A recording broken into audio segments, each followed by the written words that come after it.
What's good? What's good? What's good, baby?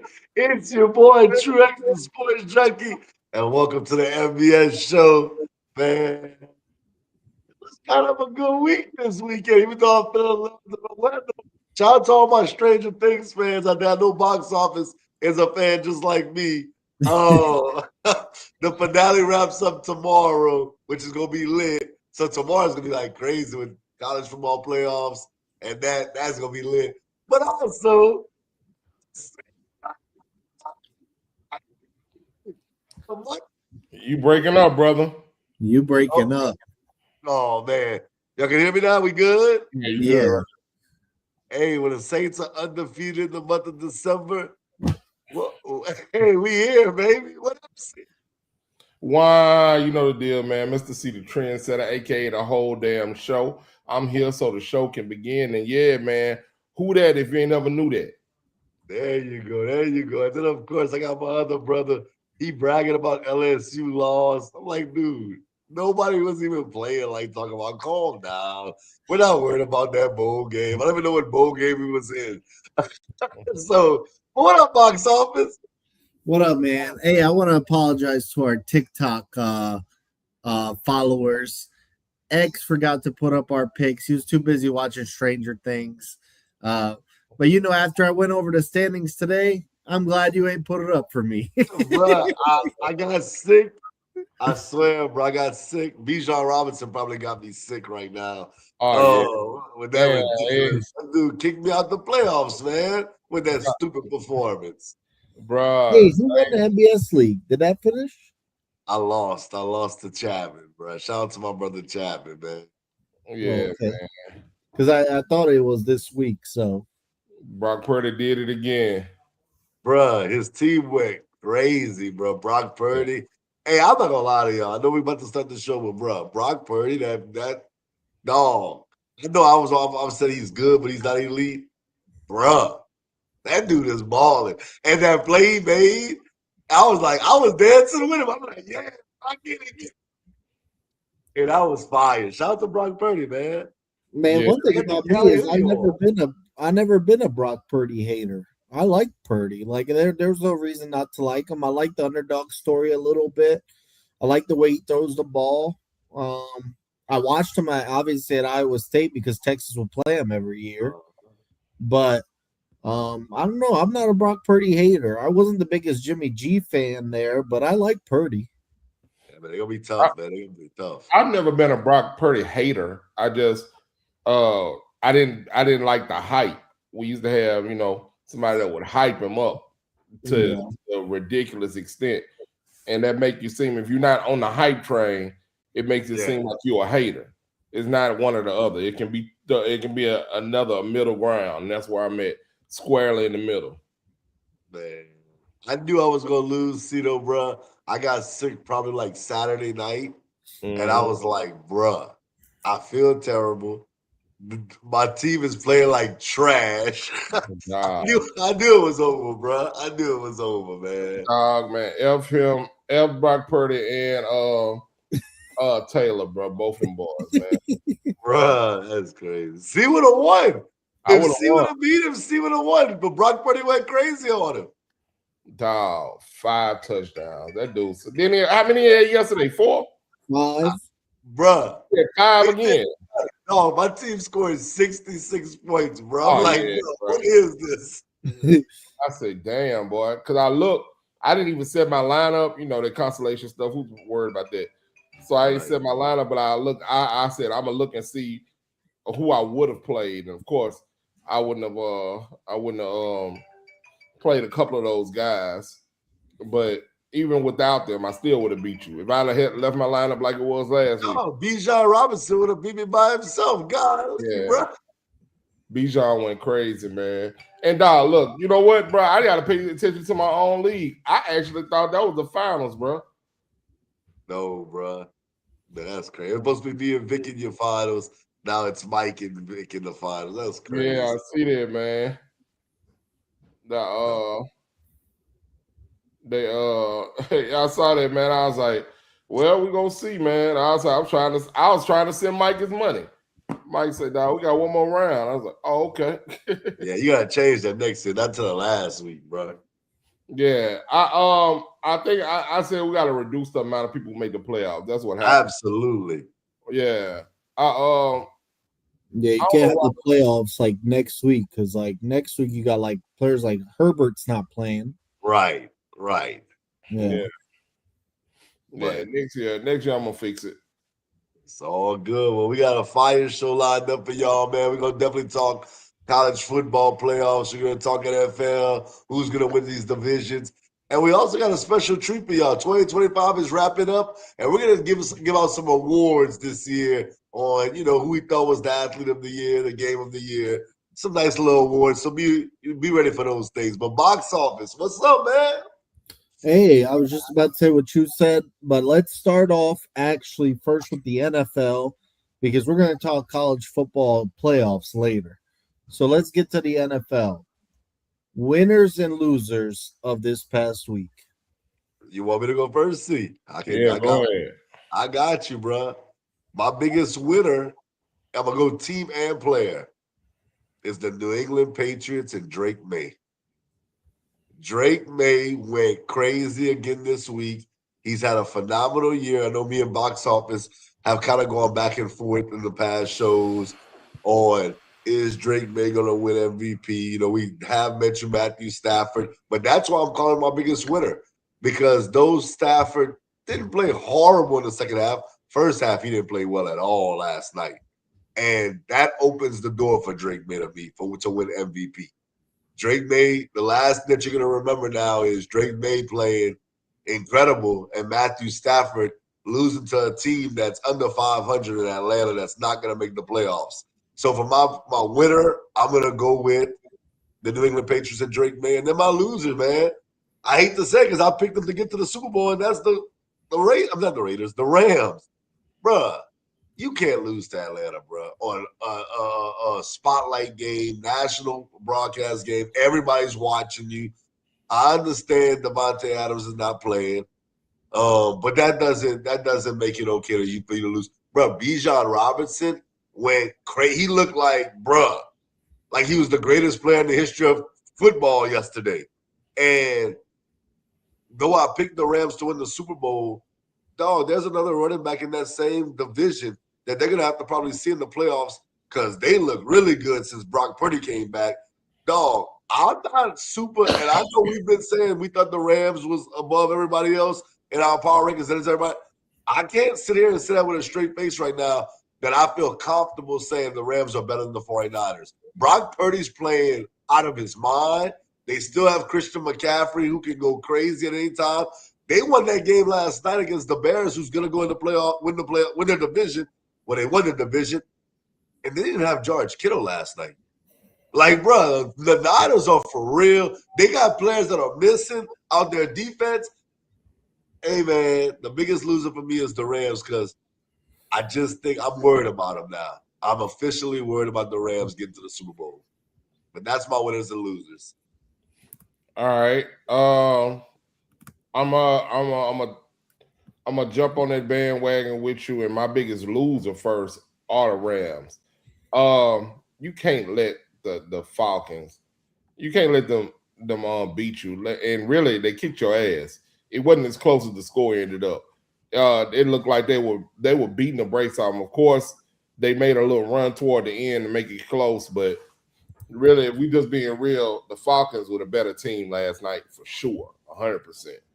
And that's the Falcon team everybody expected to be all year.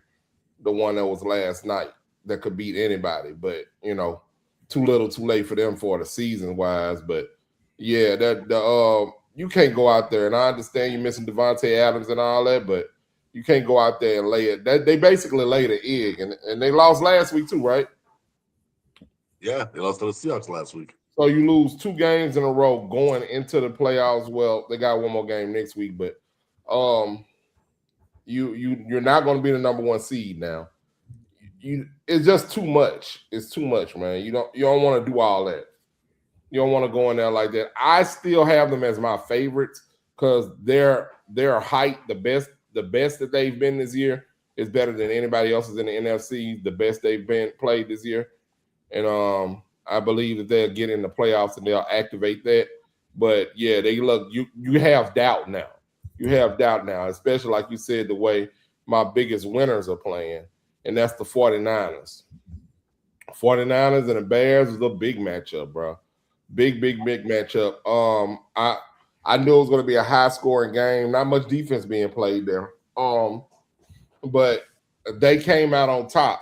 I think it was as crazy as it sounds, it was a win. It was a win for both teams, in my opinion. The reason why I say that is the 49ers, they won, and traditionally you would have expected them to beat the Bears. But the Bears were right there. They could have won that game. And it shows how far they've come as a team and that they're actual real contenders now. Because I think we all consider San Francisco a real contender. And they were right there with them in a shootout, and it could have went either way. And they just didn't have enough. I think if this happens again in the playoffs, it could very well be the Bears that come out on top. So my winner would be the 49ers. My loser would be the Rams. And I have a honorable mention on the losers. The Raiders. Bro, y'all suck for what y'all pulling, bro. That's terrible. They lost on purpose. I really believe that's what I'm saying. They are tanking. What they're doing is terrible, bro. I don't like it. I don't like it. And I get it, but I don't like it. I don't like it, man. Y'all suck as a franchise for that. And it's not. I don't know how they're getting away with it, though. Dog, it's like they're saying the players are injured. I mean, you can't. What you gonna do? Like, he's injured. He's on IR. You gonna go out there and try to win? Nah, your ass is injured. Sit your ass at home, Crosby. You know what I mean? And it's terrible. I don't know how they're getting away with it, but they are. I mean, you can't argue that. I really wish they wouldn't do that. I really wish it wouldn't be allowed, but it is, and it's not good for the game either, man. It's not good for the game because those people are still going out there, basically laying their lives on the line, playing. You know what I mean? So you got people out there laying their lives on the line and expecting them to have their real teammates out there with them. And you send some other guys out there. I know they're all NFL players, but bro, it's a big difference, bro. It's a big difference. And did you see Crosby? After they put him on IR, he did a video of him at home playing basketball. Yep, he looked completely fine. Yeah, I was like, bro, if this isn't an FU to the Raiders, I know he wants to be gone from there, but they need to free him, bro. Like I told you, it's like hard watching him over there because he plays so hard to the best of his ability. He's playing for a horrible franchise, bro. I mean, same thing. Brock Bowers was out. Yeah. They brought him back. And then he said, all right, never mind. We're going to sit you back down. Yeah. I had him on my fantasy team too, bro. That was so whack, bro. Nah, that's crazy, bro. I feel bad for Bowers too because he doesn't have a legit quarterback and he's a legit tight end. Yeah, very. Yeah. Arguably the best tight end in the league right now. Yep. But all right, well, I'll go a different direction. Let's see. My loser is the Tampa Bay Buccaneers. Yeah, you can't lose that, bro. Bruh. The Bucks, I can't figure out what's going on with them. At first, I would tell you it was injuries, but now their offense is healthy. Yep. They got Bucky Irving back. They got Mike Evans. Ibuka fell off out of nowhere. Mayfield is throwing crazy turnovers. I don't know what's going on with that Bucks offense. I can't figure it out. And you lose to the Dolphins, and now you don't control your destiny at all. Right. Now they play against Carolina. Not only do they need to win, they also need the Saints to win and beat the Falcons. Yep. And it's like, the Saints, and after the Falcons played last night, I would pick the Falcons to beat the Saints. And I'm not saying that because y'all are Saints fans, but Saints, I know they're playing better. But, like, still, though, now you leave it in the arms of somebody else, even if you do beat Carolina. Uh, they could have wrapped this thing up last week by beating the Dolphins, and then you would just need to beat the Carolina Panthers at home. So the Buccaneers are my losers because they've completely fallen off. I thought they were going to get better once they got healthy. Hell no, they look just as bad with the starters back as they did without it. My winner, it's easily the Baltimore Ravens. They had everything go their way. Yep. They beat Green Bay, beat the crap out of them. I was surprised to win that game in Lambeau without Lamar. I don't know what the Packers' game plan was. Obviously, you know the Ravens are going to run the ball with Derrick Henry, and he ran all over them. I just don't know how you don't stop that when you know that's all they're going to do. Right. And then on top of it, the Steelers lose to the Browns. Yep. If the Steelers win that game, the Ravens are at home already. So no one's a bigger winner, in my opinion, than the Ravens. They had everything go their way. Now they get another shot this week against the Pittsburgh Steelers. It worked out well for the Ravens. And look, their playoffs begin this week. Lamar might come back. I don't know. But regardless, they have a shot.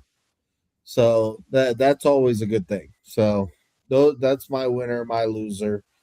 But hey, man, I can't believe we're here week 18 this weekend.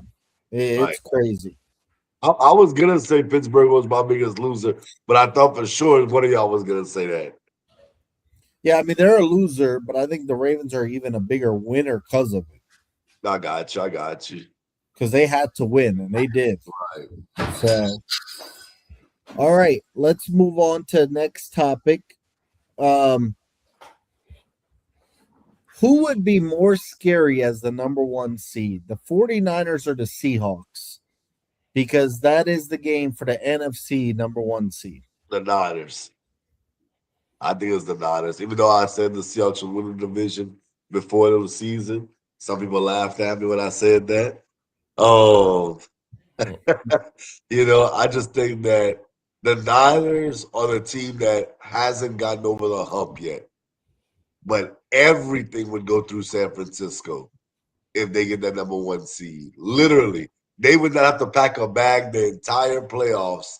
They could just stay home with their families and then stay in their facility and just get ready for game in and game out. No travel involved. Super Bowls in San Francisco. I think it's the Niners, bro. I know Seattle's tough at home. I get that. But I just feel like I told you, I picked Seattle to win the division, but I don't look at Seattle as like a real threat to win the Super Bowl. I think they're still a couple of years away, maybe a year away. They have a great defense. I get that. But Seattle likes to throw the ball too much in my mind. Like, I feel like they don't commit to the running game like they should. That's when Darnold gets in trouble with the turnovers.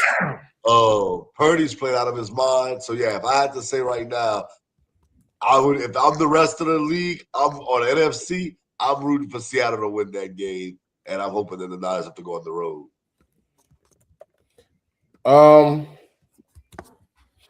I mean, obviously, to me, it's the 49ers. Like,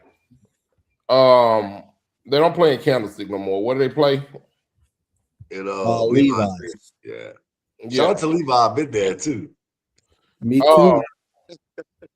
My whole thing is like, who would want to go there and play?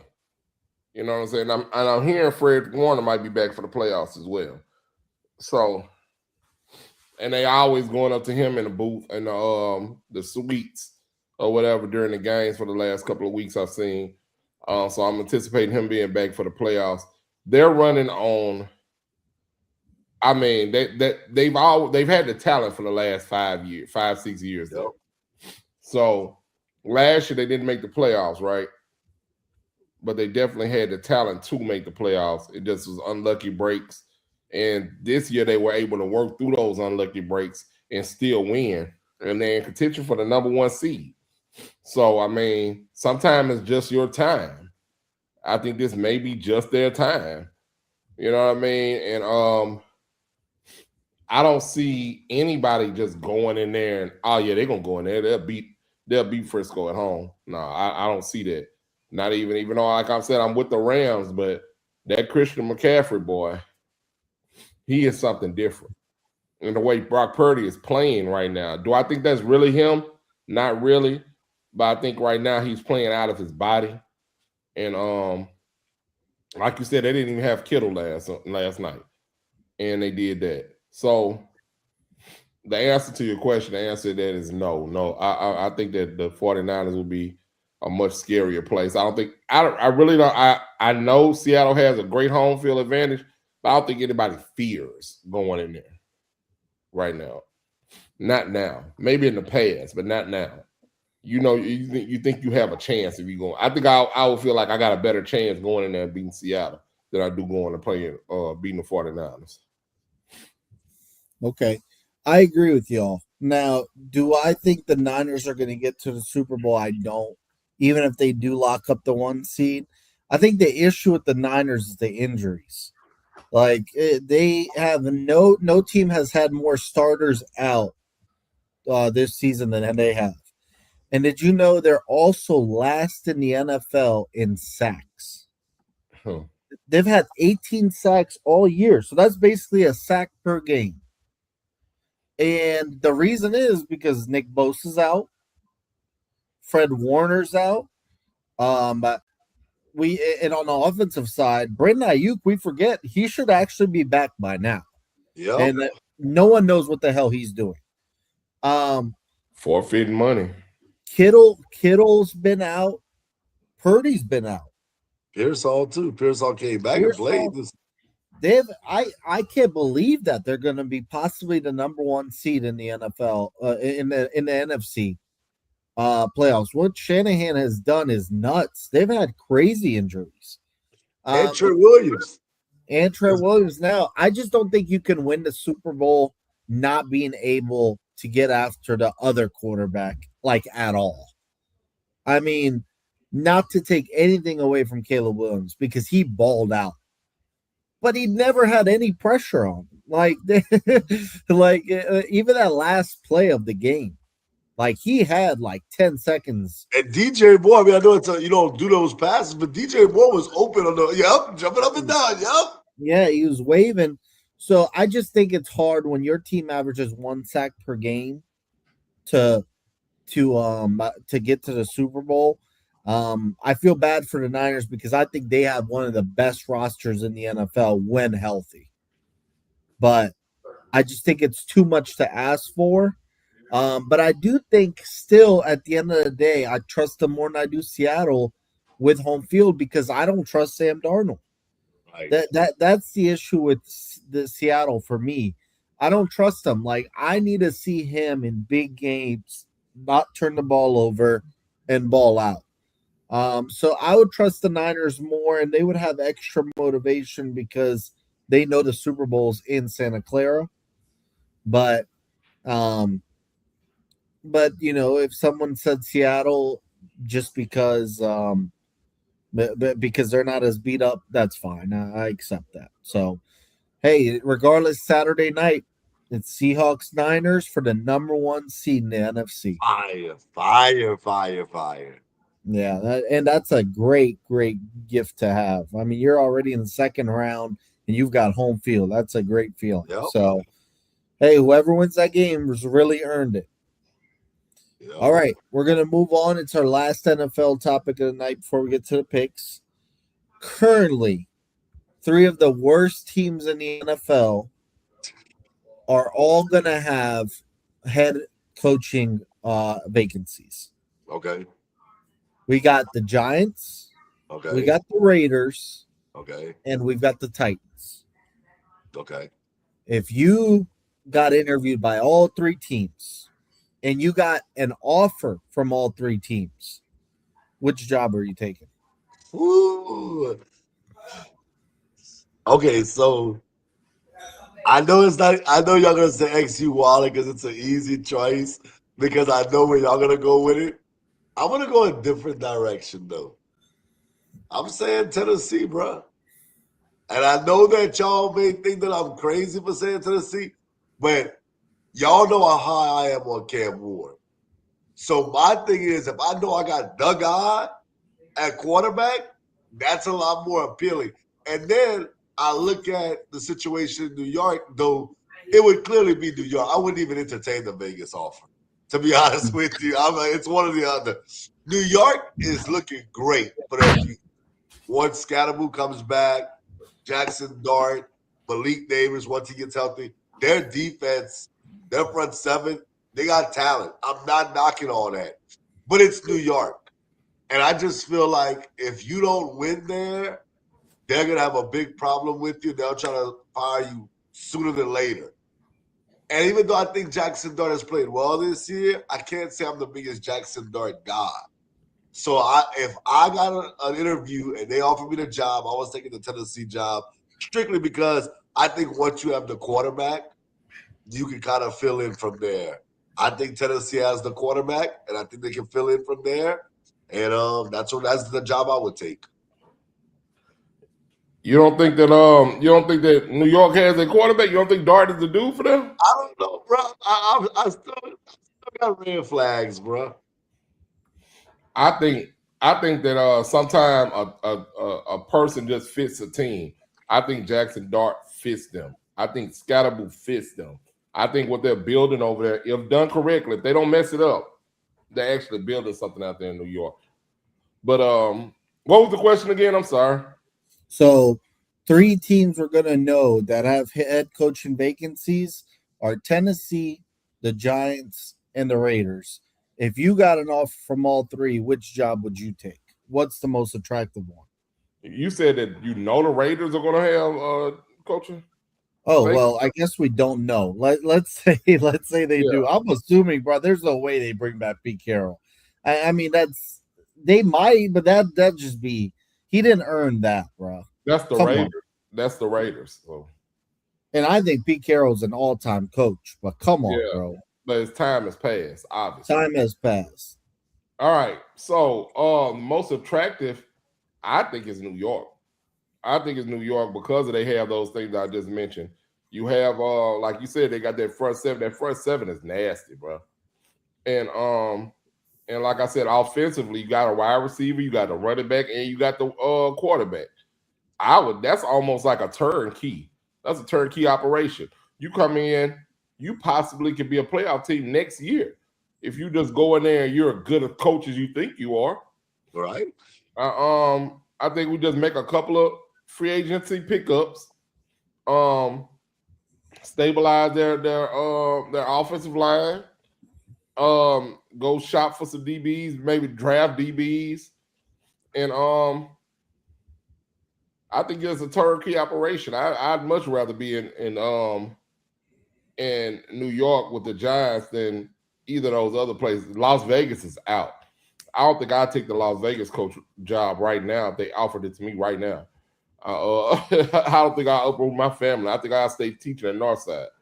Now let me ask you this: if you're a believer in Mendoza, though, you would take that job for sure because they have Jinty and they have Bowers. Like you would be like, okay, if you love Mendoza like I like Cam Ward, you'd have to consider it. I just don't like Mendoza like that.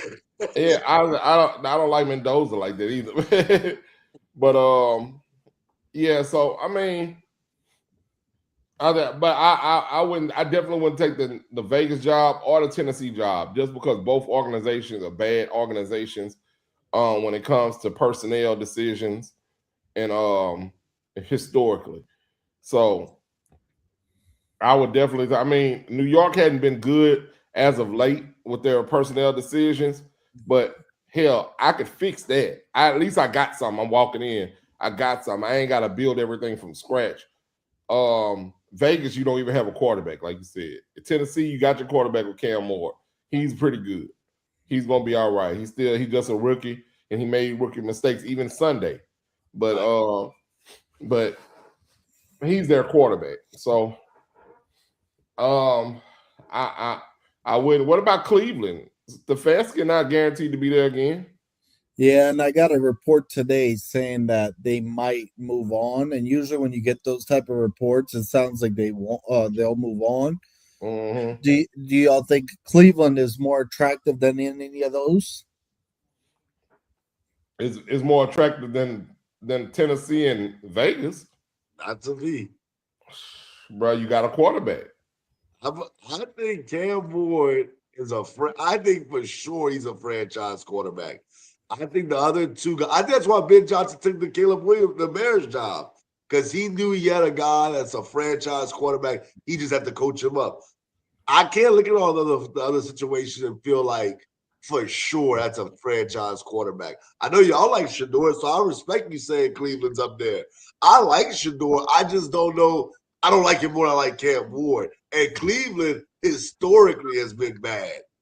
So, I mean, I know what you're saying about Tennessee, but Tennessee really, their biggest thing that they messed up on was letting Vrabel go. Outside of that, I think Tennessee has been a decent franchise. Bro, they let Vrabel go after they let go of AJ Brown and Derrick Henry.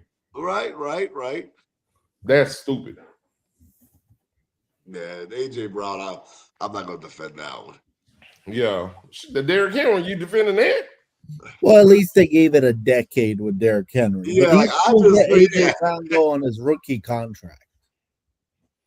Bro. Yeah, like that. The AJ Brown one, I get what you're going with that, but I just feel like Tennessee historically hasn't been bad like you're making it out to be. Bro, I just named 3 people that they let go of. Oh, Vrabel, I mean, I understand. Like that's not like they should have kept Vrabel, but AJ Brown, every team you could say about it, one player they let go that they should have let go. The Derrick Henry one, I'm like box office. Y'all know how I feel, bro. Running backs, and shout out to him. He's been a beast for Baltimore. I'm about to say, have you seen me? But there's a lot of guys that fall off. We've seen Todd Gurley fall off a cliff. We've seen Nick Chubb fall off a cliff. I mean, I can name other running backs, but I'm just saying that's the first 3 that came to mind. I don't know. I just feel like he is an outlier. Like he's the anomaly. So shout out to him. I don't know, bro. I wouldn't want Cleveland, but I'd take Cleveland over those 2. Okay. Yeah.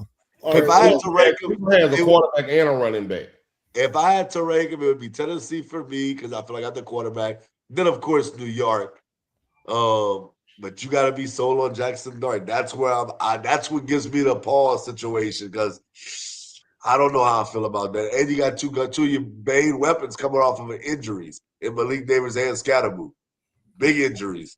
So that'd be my second job.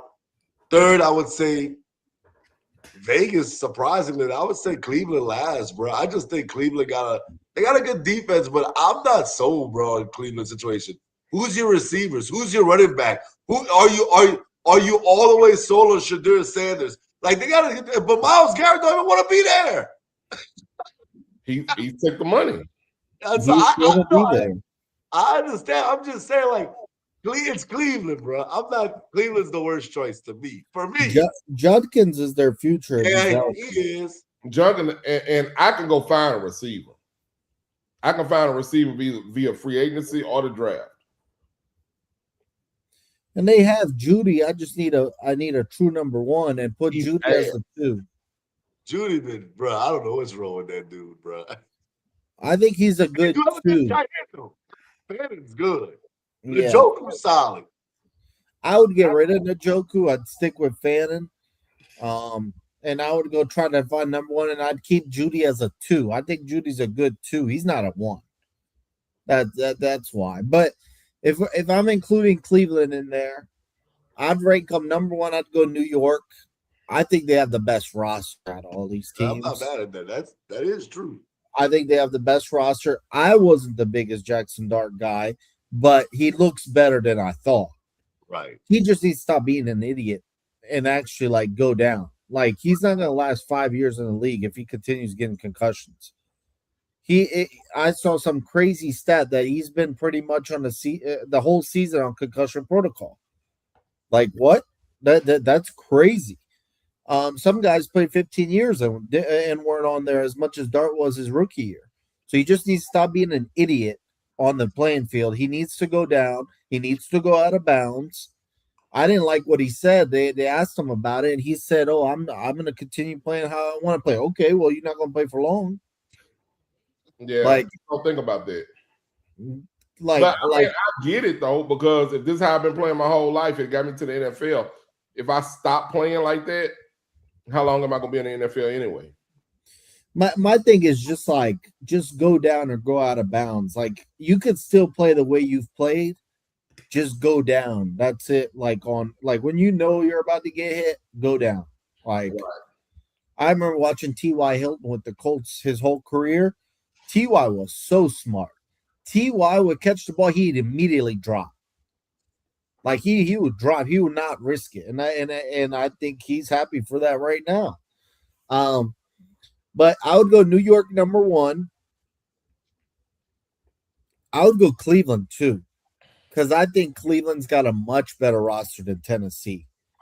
Tennessee looks like they've hit it with the Cam Ward from what I could tell, but they don't have anything else.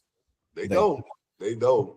Jeffrey Simmons isn't going to be there in a couple of years. He's not waiting for this, rebuild, and I don't blame him. I wouldn't wait either. They don't have anything. They don't have anything but Cam Ward, and I'm not sure that Cam Ward's going to get that much better if you continue having scrubs around him. Like, you got to get him a Malik Neighbors, something like that, so he can actually get better.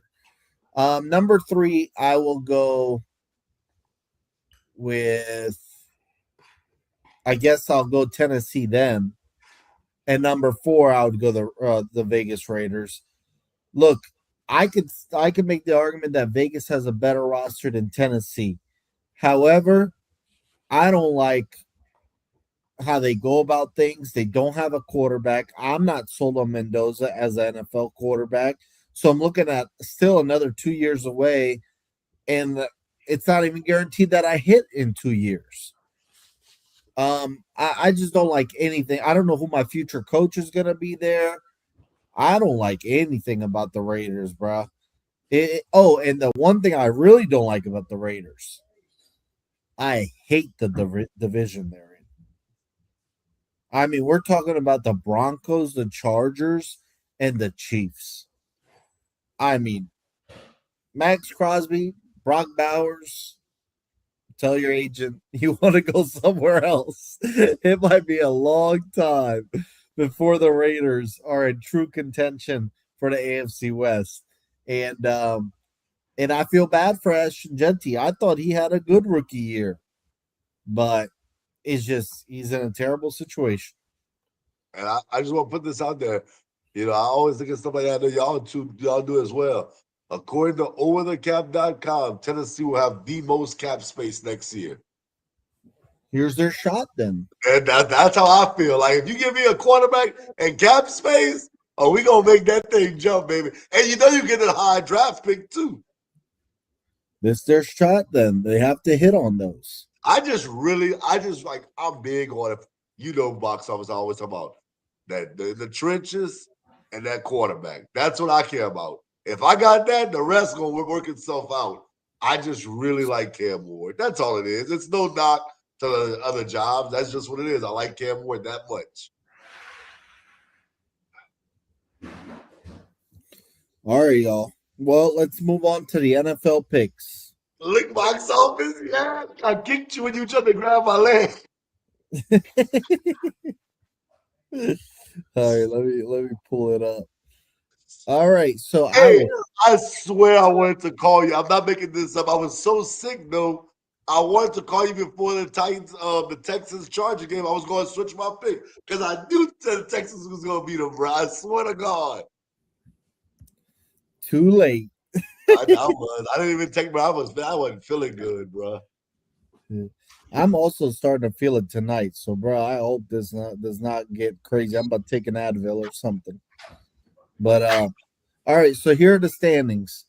In the NFL, we've got, oh my God, I was terrible. I am now 49-63 in the NFL.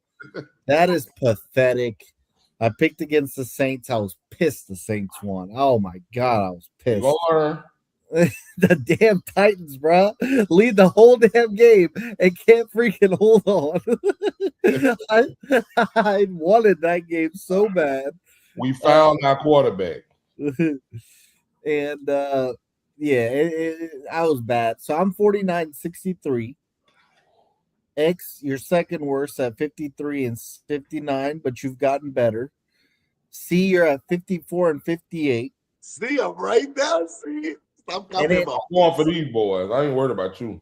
And get this, Antonio and Jasper are tied going into last week of the season. I texted these fools for their picks. They got the same picks.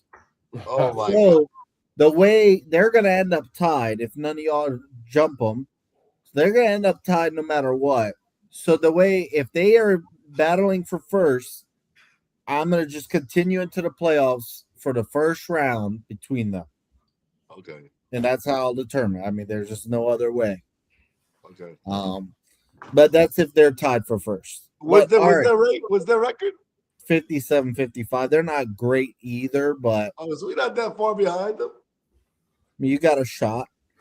I got a shot. I'm one game behind you. Calm down, bro. I got a shot. You gonna mess it up. You gonna pick something crazy. All right. And so this week's a weird slate. So y'all will get a couple games where y'all gonna be like, why are we picking this? No, I'm with it. Let's get it, But baby. there's gonna be some games where we're not picking simply because like we'd usually pick Chargers Broncos.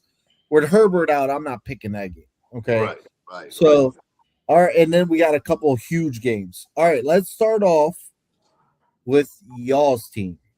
The Saints at the Falcons. Like I said, this game matters for the Panthers-Bucks game. Who y'all got? Got the Saints. What are we talking about? No. I know Bijan went crazy, but I saw that story already this year. Bijan went crazy 1 week on a highly broadcast game, and the very next week we all picked Atlanta. Atlanta lost. I'm not buying it. The Saints are on a roll. They've shown all December that they're building their confidence. They're not looking to try to get the number 1 pick or number 2 pick. They're trying to build for the future. I think the Saints go in there and win that game. Hey man, NFC South. We've already swept who's gonna win the division. Split with the other team that has a chance to win a division. Now we're gonna split with the other team and end up ahead of them in the division. I got the Saints beating the Falcons. Should have beat them last time. We let Kirko off the hook. And he should not have been.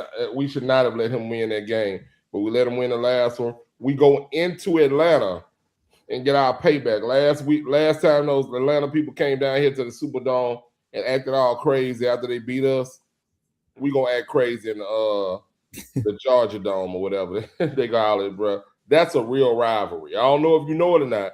That is a real rivalry. I don't know who's y'all's rivals.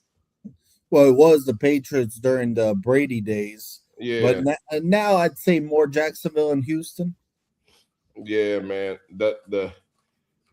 It's nothing compared to this one. This is a real rivalry. Like the people, we almost don't like each other for real. Like it's serious. So people actually that don't go to games, they'll make a trip to go to Atlanta to go watch this game and cheer for the Saints in their dome. So, and we've been in the same division with the Falcons dating way back. The Colts actually switched to the South. Yeah. So that it makes it look different. Yeah, the Falcons. Plus, we were with the Patriots. Right, y'all were with the Patriots. That's right. Yeah. Well, I root for the Falcons in this one. Here we go. Hey, man, I'm going Bijan, man. Look, Bijan's my guy. Bruh, I'm not saying the Falcons would have won this division had Kirk Cousins start all year. Yeah, but they've been better with Kirk than Penix, though. I agree. I do. I don't know if they've been better. I think they've been better. The offense just runs a little smoother. I think Penix needs some time. And Bijan plays better with Kirk. I don't know if teams are, stacking the box more against Penix because they don't respect him throwing the ball just yet. But Bijan is way better with Kirk Cousins in there. I'm gonna go with the Falcons. Plus, they're at home, and Jasper and Antonio both went the Falcons. Who knows if Jasper just did not read this right, but he got the Falcons. So I'm gonna go with the Falcons as well. That's one I'm gonna catch them on. Well, I'm gonna catch them all. All right, next one we got. I'm trying to pick the more irrelevant games first. We got the Cowboys at the Giants. Who we got? I got the Cowboys. Well, who Jasper them got? Everybody got the Cowboys. All right, I got the Cowboys too. Oh, they're just not gonna lose to the Giants. The Giants, I understand what they did this past week, but Cowboys, they kind of like they're still playing. They're not just throwing in the towel, and I just think that they're more talented. So I'm gonna go with the Cowboys. Where they playing? They're playing in New York, New Jersey, technically. Do it, do it, do it, do it. Give me the Giants, man. Give me the Giants. Although the Cowboys are playing for something, I think the Giants are too. I think they're trying to do what we're doing, trying to build toward the future, catch a little momentum, build up hope in our team. And I don't think that the Cowboys are that much better than the Giants, to be honest with you. Even with the Giants missing Neighbors and Scatterboo. I just don't think that they're that much better. I think that they have better personnel. I just don't think that they played that much better, have showed to be that much better of a team. So it's usually always a hard-fought game. I think something crazy happens and the Giants end up winning. Jackson Dart gets his big victory at the end of the season. Okay, well, they got the Cowboys. I got the Cowboys as well. This is the type of game the Cowboys could lose. So I'm not 100% confident here, but I think they're better, and I'll go with the Cowboys. All right, next game: Lions at the Bears. Bruh. Oh my God. And they got the Bears. See what's crazy about that is the Bears can't win the number 1 seed no more, huh? So what are they really playing for? They're playing mainly to stay in the 3rd seed, not drop to the 4th. It's not that relevant. But they can't drop to the 4th. The 4th would be the NFC South. Yeah, I guess technically, but Ben Johnson said they're playing. You know what? Yeah, give me the Bears. Ben Johnson ain't trying to lose to the Lions. When you said it like that, I was like, okay, yeah, I got the Bears. I got the Bears. The Lions ain't playing for crap. That's true. And they're where are they playing at? Chicago. Oh yeah. If they were playing in Detroit, they would have had a chance. But since they playing in Chicago, they have no chance. They have no chance. Bear down. I got the Bears. Okay. They've got the Bears, so do I. I'll go with the Bears. That one's tricky though. I don't believe that. Man, that's crazy. That is a trick one. All right, now we're finally on to the relevant games. I'm gonna go in order. First game, Panthers at Bucks. It could determine the NFC South winner.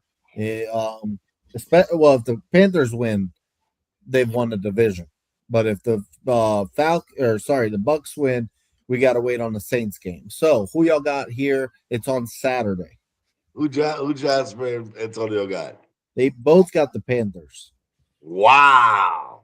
Hey, shout out to Jasper and Antonio because based off what I've seen with my own 2 eyes, you should pick the Panthers for sure. I don't know what the hell happened to the Bucks. But for whatever reason, bro, I'm gonna take Tampa Bay, bro. I know it does. It's not smart because Tampa Bay hasn't played well lately. But I just have to believe they're going to win one of these games. They're at home. They have to get it done. They still might not get it because Atlanta may end up beating the Saints, but give it a Bucks. I never do this, so I'm not gonna start now. I would pick the Bucks just to try to win, but I just think the Panthers are gonna win. I think the Panthers have been playing better than they have. I think that they're a young team and they're coming into their own, bro. And they better get this one because next year they missed their chance. They don't win it this year. That new young team gonna come and take the division. So I think this is their chance, and they're gonna capitalize on it. All right, I'm going with the Carolina Panthers. And if you asked me 2 weeks ago, I would have told you Tampa 100% at home. But hell no, I don't like the way they're playing at all. I got no reason to pick them. Right. Besides them just being at home. They played a couple weeks ago. Carolina beat them in Carolina. They're playing better, and I know they're a little up and down, but they're young, and I think this would be a huge stride for them if they could win the South. And they would get a playoff game in Charlotte. So shout out to the Panthers. I'm actually rooting for the Panthers in this game. They deserve it. I feel like they've just been better than the Bucks all year long. Even when they've lost games, they were more competitive. The Tampa just looked sloppy and just didn't look good at all. The second half of the year, I'm going Panthers. I'm rooting for the Panthers. Tampa, it shouldn't even came down to this for Tampa. It should have, bro. It really should have. I understand injuries and all that, but everybody has injuries, and what you didn't have injured was Baker Mayfield, and he played like crap last week. He's played like crap in a couple of these games. Anytime I have money on him, he plays like crap. So, also, you know what would be crazy if the Bucks won this game and then the Falcons won, and then the Panthers would get in anyways. I only don't like that scenario because that means the Saints lose. But that would be hilarious. That would be so funny for the Bucks to not get in that way. But all right, well, we got the Panthers. All right, next Saturday night game. Next battle. What's that? X got the Bucks. Yeah, he's got the Bucks. I got that written down. All right. The next Saturday game, the battle for the number 1 seed in the NFC. We've got the Seahawks at the 49ers. And I'm going to tell y'all who they got. They got the Seahawks. Okay. So I'll flip it on my own prediction. Before the season, I picked Seattle to win the division.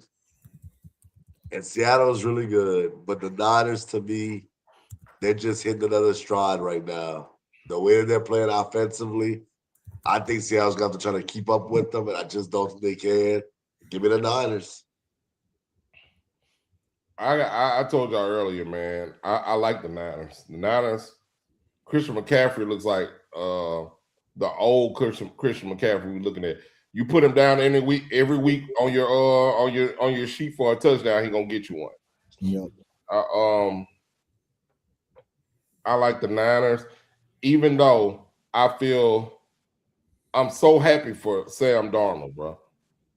I am so happy for Sam Darnold to be able to take that last year and build on it and go to another team and prove that it was really him. It wasn't just a fluke last year.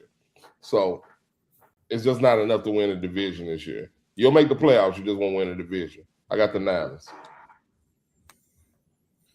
Okay, well, I've got the Seahawks.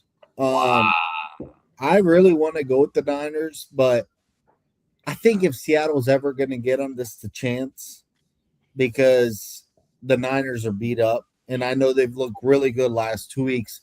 Eventually, though, not getting pressure on the quarterback and all that, I think has to catch up to them.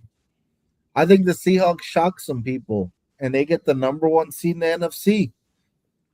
I'm gonna go Seattle, but I am 50-50 on this game. So I'll be right if I'm wrong. If I'm wrong, I'm still right. Nah, don't work like that, partner.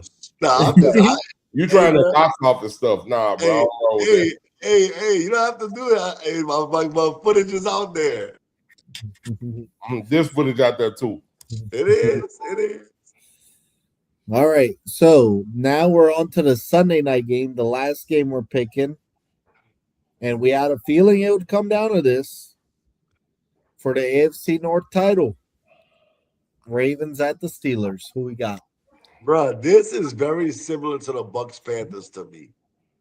Now, I know the Ravens finally had a good game this past week, but the Ravens just melted to me down the stretch, bro. Every time they had a chance to take over, they just can't get over the hump. But the Steelers had their golden opportunity, and dare I say, DK Metcalf won't be playing. I'm taking the Ravens, bro. I think that incident in Detroit uh, is going to cost them. And I think Aaron Rodgers misses out on the playoffs, so give me the Ravens. Well, it's well documented how I feel about Aaron Rodgers. Oh, here he goes. Here he goes. So why should I change now? um, if the Ravens play like the Ravens from last week and they run the damn football with Derrick Henry, that's all they had to do to the week before last, and we wouldn't even be having this discussion. Run the damn ball with Derrick Henry, that would be fine, bro. The defense on the Steelers can't stop that. Put some points up on the board, and Pittsburgh has shown you they're not a high-powered offense. They're gonna be missing DK. I mean, bro, this almost should be an easy game for the Ravens, especially if Lamar comes back. Now he's obviously still hurt. Even if he comes back this week, he'll still be hurt. But I think Snoop is good enough to win this game. What was up, bruh? What was up with the Steelers last week, bruh? Like they just didn't want my boy to get a sack. They was concentrating. He said they was concentrating on so much not meant Myles Garrett not getting a sack. They more than they were the victory. And that's why they lost. It's no way they should have lost to Cleveland, bro. You know, I think Metcalf hasn't been amazing, Right. but I think he's a great decoy, even if he's not getting the ball. Yeah. And I felt like they missed Metcalf this week because even when Rodgers drove him down to the red zone on that last drive, he had no one to throw to. He's throwing to like Valdez Scantling, Fryermuth. Like they haven't used Jonnu Smith like I thought they were going to use him. I thought they had them one. I picked them in fantasy because I thought they were going to use him. Me too. And then, like, I don't know. Like, I thought that's right there is where they missed Metcalf. Like they could have needed Metcalf, and I don't like the Steelers' offense without Metcalf. I think it's very limited.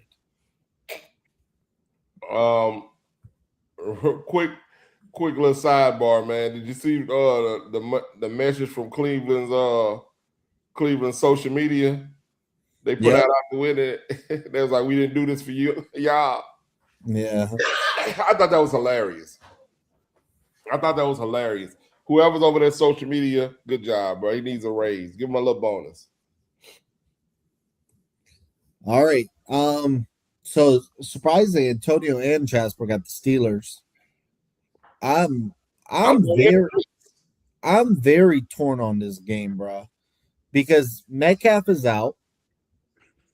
TJ Watt is questionable. They don't know if he's going to play. Then you got Lamar on the other side is saying questionable. I have no idea who's going to win this game. I'm going to go with Pittsburgh because I picked them to win the division. So kind of like C said, why would I get off now? I'll say, why the hell would I get off now? But I'm not confident about it. I picked the Ravens to beat the Steelers weeks ago in Baltimore. Steelers won the game. Now they did have Metcalf and they had Watt for that game, but I don't know, bro. This game is just. I think whoever loses this game is just that coach is going to get a lot of heat. Um, Whoever loses this game, it's just a disappointing season all around. I'm gonna go with the Steelers, bro, but I'm torn. I have no hope in that pick at all. Do either one of these coaches lose their job? I don't think so, I don't think so either. and I wouldn't fire either one. I was talking about this in the barbershop today, and I said that we were talking about Harbaugh.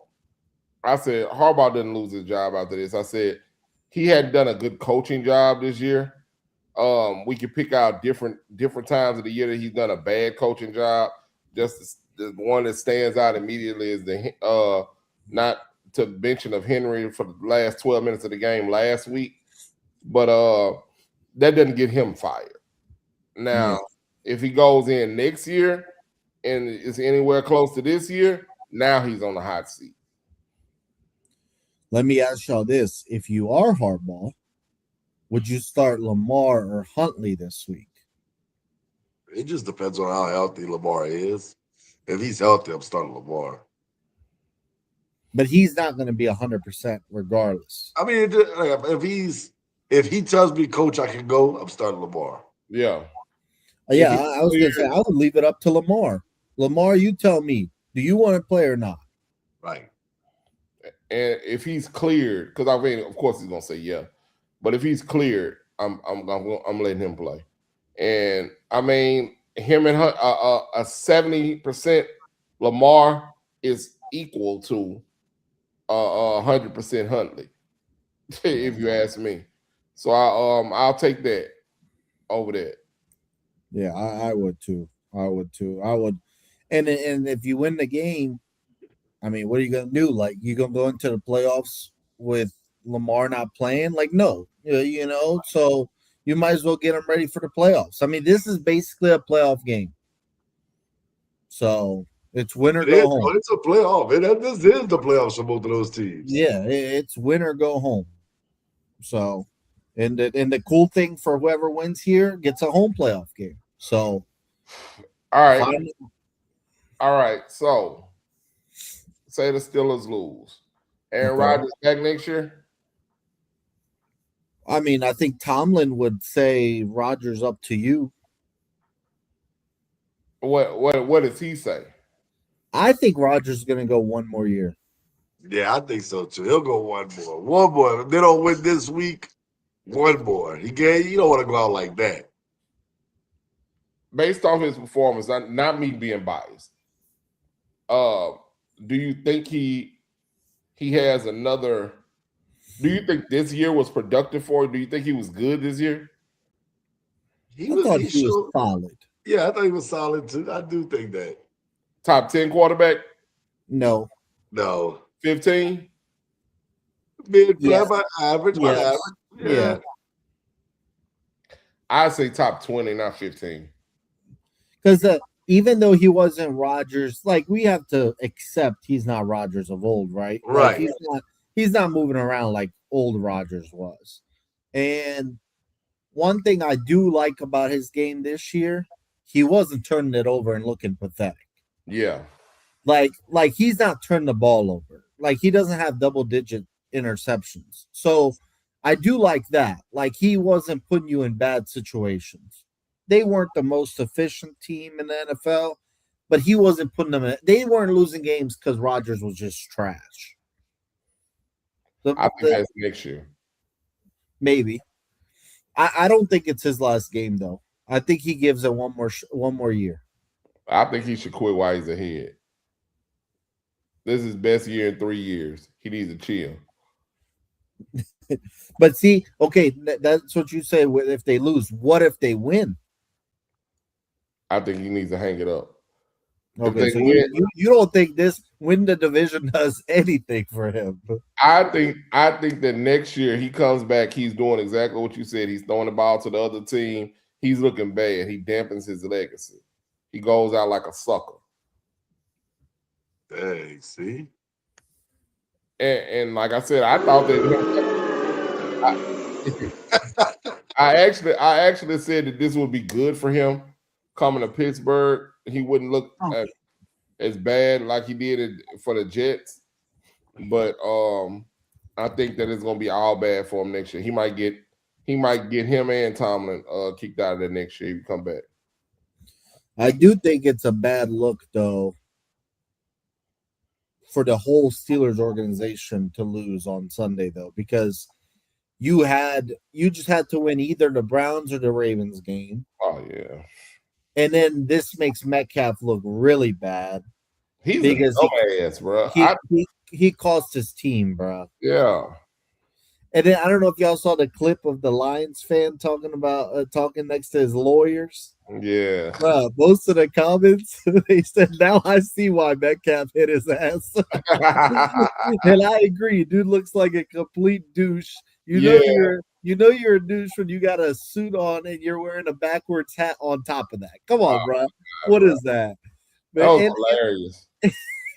So Metcalf, I understand it, but you can't do it, bro, because now you're costing your team, bro. And he's lucky the Steelers are a good organization. They said we are not voiding his $45 million guaranteed. You know how many teams would have done that? She and me. Look at you. I couldn't wait to void it. But C has a good point though. If they don't get in the playoffs without him now. Oh, bro. Hey, listen.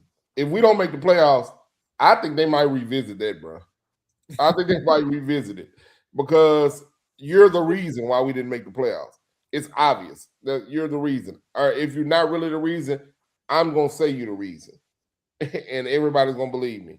And, you could use that excuse. And I can find from the way he played this year, he was a good decoy, like you said, but he was not a stud wide receiver for them this year. I could find another person to do what he did this year. So I agree. For the money they're paying him, I agree. Yeah. So I'd go ahead and avoid that thing after they lose Sunday and move on. Okay. All right. Well, let's move on. We're gonna go to some college football. Let's go, baby. First topic. I want you to grade the Michigan hire of Kyle Whittington.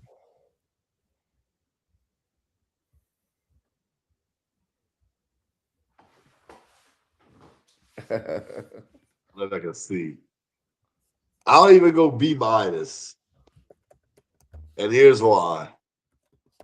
This is no knock to Kyle Whittingham. I think he's a really good coach. Did his thing at Utah. We're going to respect him. But here's where I'm kind of you're Michigan. You're Michigan. When I talk about you're, Oklahoma State, you're Michigan State, you're Michigan. And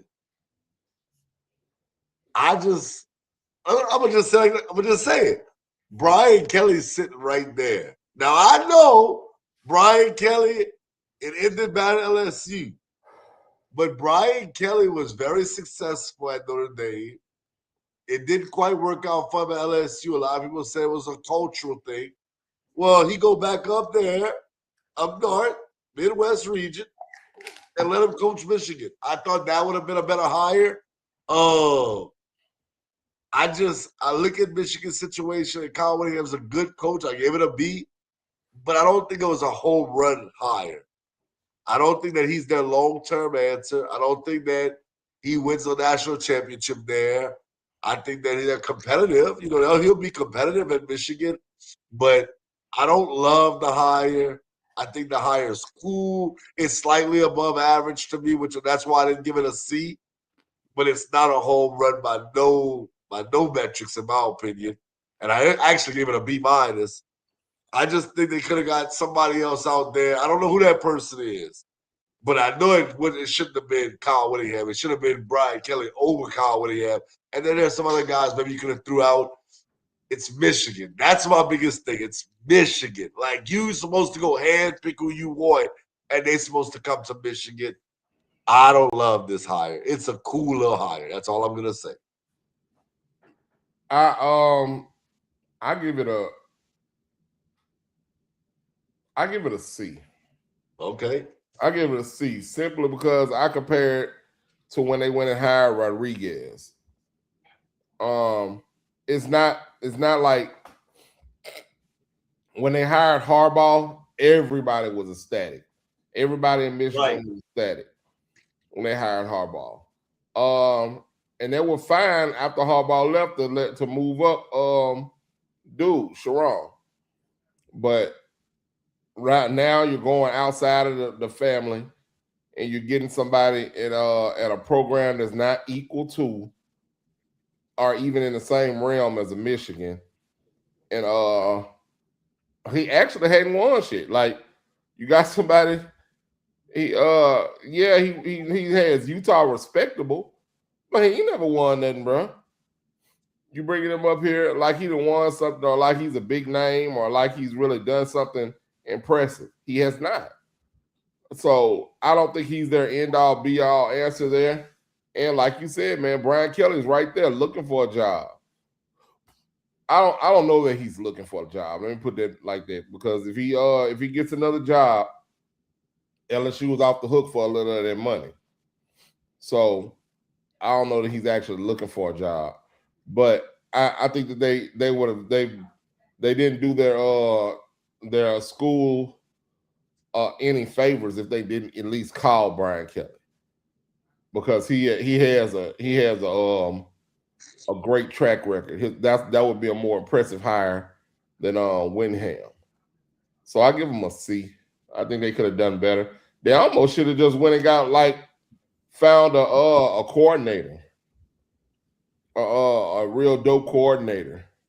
That's the route I actually would have went if I was the athletic director at Michigan. I would have went get me a coordinator, whether that's Mike Bobo at Georgia, whether that's Joe Brady in the NFL. I would have went get somebody. I would have went get somebody, an offensive coordinator, somebody. I don't love it because Kyle Whittingham's cool. He's not a bad hire. He's just not a knocking out the. I think it's because it's Michigan. I just expected more. Bro, we talking about Brian Kelly. It'd have been more impressive if they'd have got Chip Kelly. I don't know about that. I don't know about that. I think it'd have been more impressive than Kyle Whittingham. I think everybody would have been like, okay, well, Chip Kelly bringing that offense to Michigan, it'd have been a big story. It'd have been around everywhere. You know what would have been nice though? I know I might laugh about it, but like Pete Carroll, you're not doing anything in Vegas. Come coach our team. Come coach Michigan for a little while. I don't know. I just feel like they could have went somewhere else. Whittingham's cool, just not a home run hit to me. Urban Meyer, somebody call somebody. Meyer's not. Meyer's no, I know. I'm using that as an example though. Like you gotta go for it's Michigan, bro. Bruh, they should call Coach O, bro. No. They should call Coach O, bro. He is the biggest Coach O fan, bro. He got shafted, bro. see the Fed Coach O like he Nick Saban, bro. Bro, he got shafted. But even like Dabble, everybody's crying about him and if I'm Michigan, I'm gonna call him. I'll be like, look, they're crying over there in Clemson, they're spoiled. Come to Michigan. I don't know. I just feel like they could have knocked it out of the park with somebody else. Shit, what if they had to call it Jimbo Fisher? I thought that would have been a slightly better hire. I would have gave that a B plus, even though Jimbo might be passed. At least you feel like they're trying. Yeah, I think Jimbo's also enjoying the money. I watched the interview of Jimbo talking not too long ago. He said, "Yeah, I'm interested in coming back, coach." No, you're not. He got cashed out. He played golf every day. Yeah. I like this hire more than y'all do. I'm gonna say B plus. Okay. Kyle Whittingham is a good coach, and he kept Utah relevant for 20 years. He did.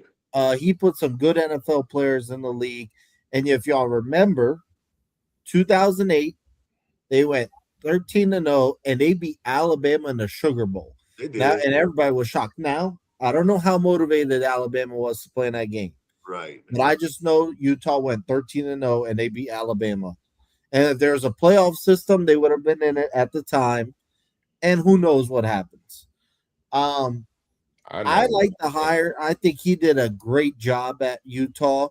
He had a lot of 10-2 seasons, 11-1 seasons. Um, the only thing I don't like about it is that he's 66 years old. I would have liked him more if he was 56 years old. So he's got a 5-year contract. I hope he makes it. I just know simply he would have had more energy at 56, especially for a job like that. He's at 66 years old and taking the biggest job of his life. So if he ever needed energy, this is the time. You I think you call Saban?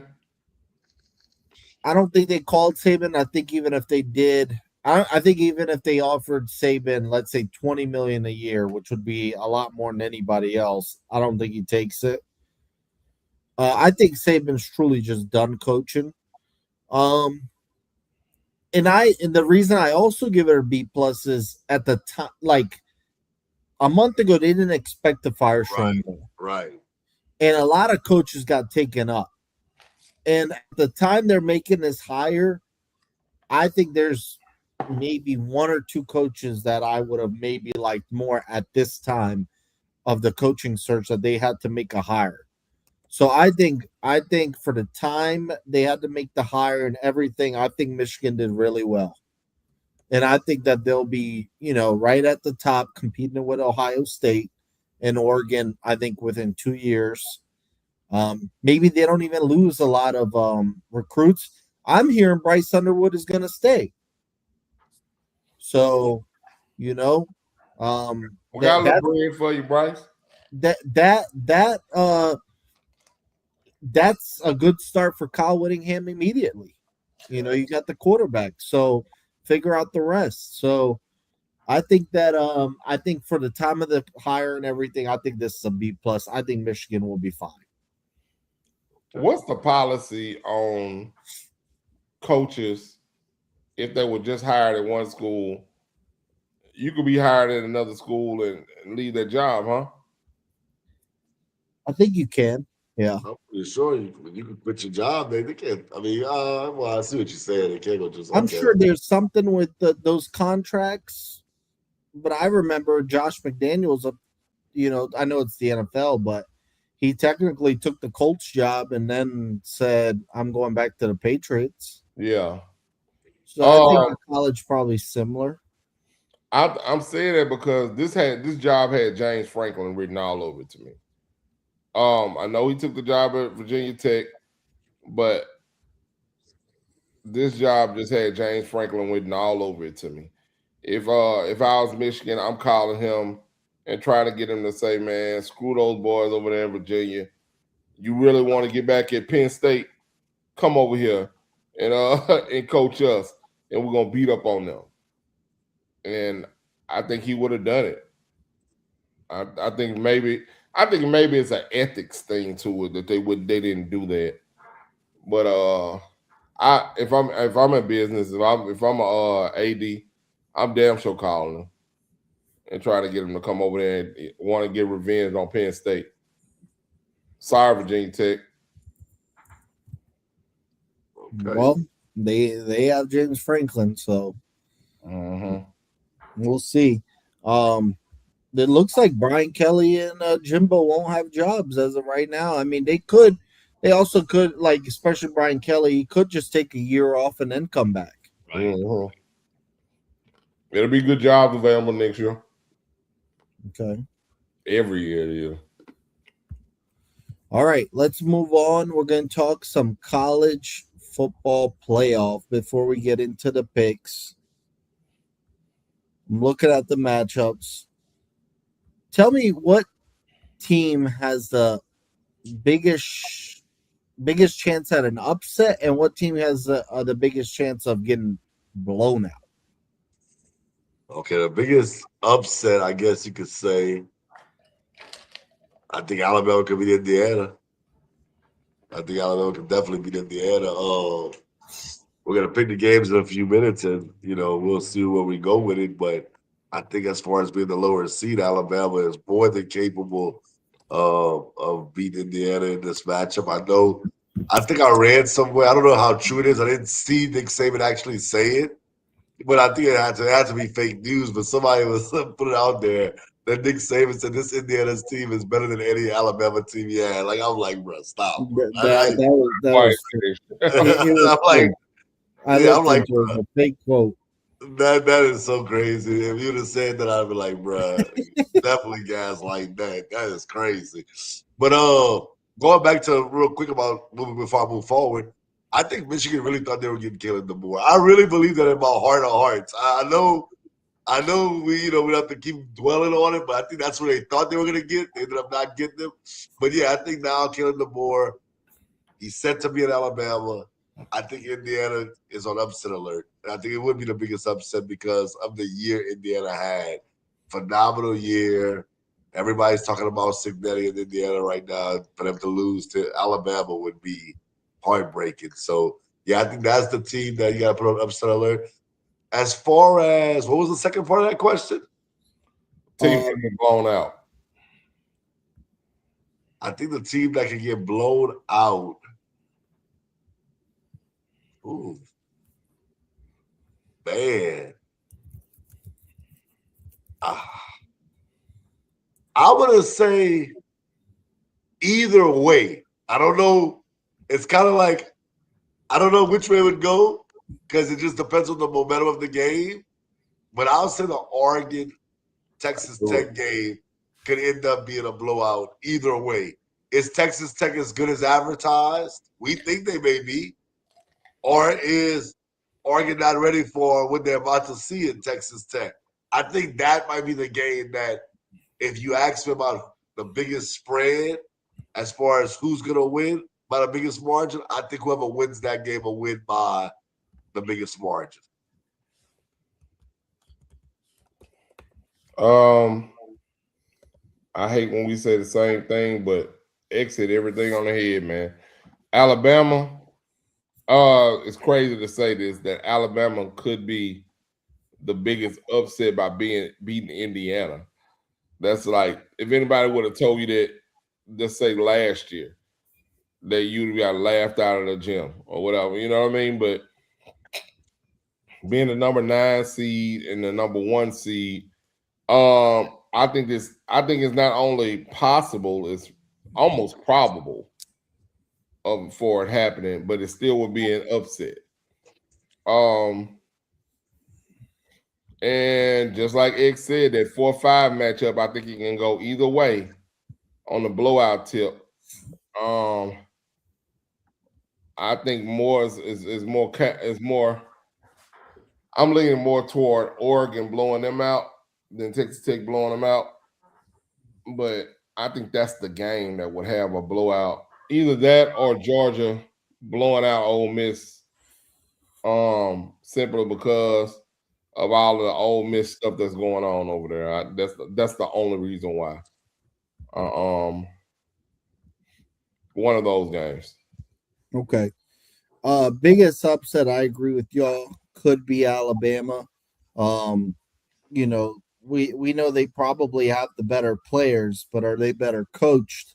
And then have they been as consistent as Indiana this year? No, they haven't. So if they could put the best Alabama game for them this year, they could pull off the upset. In terms of potential blowout, I actually think it's Ole Miss getting blown out by Georgia because they played once already. Georgia's going to make some adjustments. Even though they won, they're going to still have to make adjustments. And, you know, are we finally going to see a game where Ole Miss misses Lane Kiffin? Eventually that could be this game. So I could see that being a blowout. I'm not sure if it will be, but I could see it. All right, let's move on to the college football predictions. You know, the only game on here that I did not have them, we did my own bracket, was Miami, Ohio State. I had Ohio State A&M. So let's see if someone switches their picks.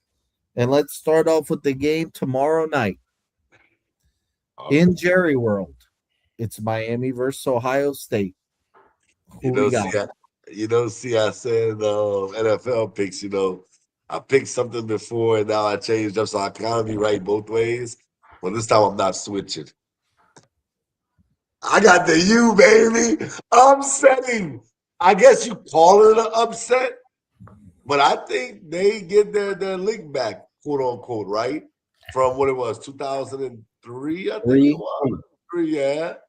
It was three. Oh, it was three. It was one. It was 2000. It was 2001. It was 2001. Miami won the national title. Oh yeah, 2003. three Ohio is what they. State I won. say yeah, it was Chris Gamble and them. Okay, Yeah. yeah, Correct. 2003. Maurice Claret. I think that they get their lick back. I told you, I think that Miami would. It's kind of like what he said about the Rams earlier. When Miami plays up to their par, I think that they can beat anybody in the country. And I thought going into these playoffs, they were gonna up it. And you saw it defensively. They just in the trenches, they dominated Texas A&M in the trenches. And I think they can meet Ohio State, where Ohio State normally beats teams in the trenches. I think Miami can beat them there. My biggest concern is Carson Beck, but I think that Carson Beck's going to put together a good game this week. And I'm going to take the Hurricanes to quote unquote upset. That's why I didn't call it the biggest upset, because I think it's going to happen. I think Miami knocks off the Buckeyes. What do you think is the difference though? Carson Beck not turning over the ball. Okay. And Miami's defense um, playing really well again this week. Sands going to struggle, being that he's never been in this bright lights before. I think he may get picked off a couple of times or turn over the ball a couple of times, whether it's a fumble, sack strip fumble. But I think Miami gets it done, man. I really do. I think Miami's going to beat Ohio State. I don't think it's going to be a blowout. I think it's going to be a really good game. But when the chips fall, I think Miami gets it. I'm going to say 24-20, Miami. All right. I'm on the total opposite side of the spectrum as you are. I think Ohio State, number one all season, went out there and lost to Indiana, their only loss of the year. And I think it was just Indiana was so high for that game. But I do believe Ohio State is a better team than Miami. And I actually, like I said, I don't know if I told y'all that before. Before I was an LSU fan, before I actually figured out football myself, I was a Miami fan. Because I was watching and I just saw them running out that smoke. Oh yeah, man! I got me a Miami shirt. Look, I had a Miami shirt and a Notre Dame shirt, and you couldn't tell me nothing on the days I had my Miami shirt on, bro. So I was a Kane. I'm a Kane fan in the back of my head, but I just don't think that they can beat Ohio State, bro. I don't think they can beat them. I know they're closer to home.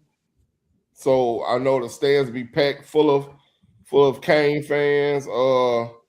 And I'm basically doing this also for Michael Irvin, bro, because the cocaine. You hating on Michael Irvin? I'm not, man. I've seen this man, and he's gonna partake in that cocaine if they win the national championship, bro. And I don't think his old heart can take it no more, bro. He got. I know we doing this for Mike, bro. We doing this for Michael Irvin. 88. We doing this for you, baby. Go Ohio State. OHIO. Bruh, you already know he's gonna be at Jerry World, probably with Jerry in the suite. And that boy is gonna be losing it all game long, just like he was the A&M game. Irvin's gonna be a straight up geek to watch. He'll be on the sidelines. Yeah, he'll be on the sideline. He'll start at the suite, take some white and then come down. You about to fly down there. At halftime, he's gonna be tweaking out. Oh my God. He be all floors. I mean, come on, Mike. Damn, boy. Mike's a trip, bro. I actually watched the interview. I forgot who asked them. I was watching a Michael Irvin interview a couple weeks ago, and it was Dan Patrick. Dan Patrick asked them, and this is when the Cowboys were still in contention. He said, if you could pick the Cowboys to win a Super Bowl or the Hurricanes to win the Natty this year, who you picking? And he could not make up his mind. He said, bro, I don't know. Just give me either one. Yeah, I believe him. So Antonio and Jasper got Ohio State.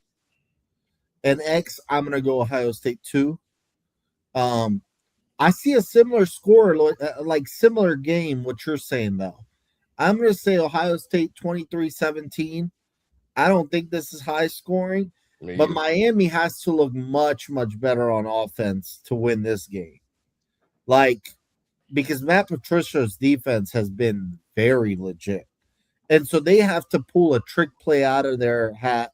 They have to do something special on offense to stay in this game. I think their defense is actually going to do their part. They're going to limit San and Jeremiah Smith and Tate and all them. I think their offense just has to be special this game, and I don't know if they will be.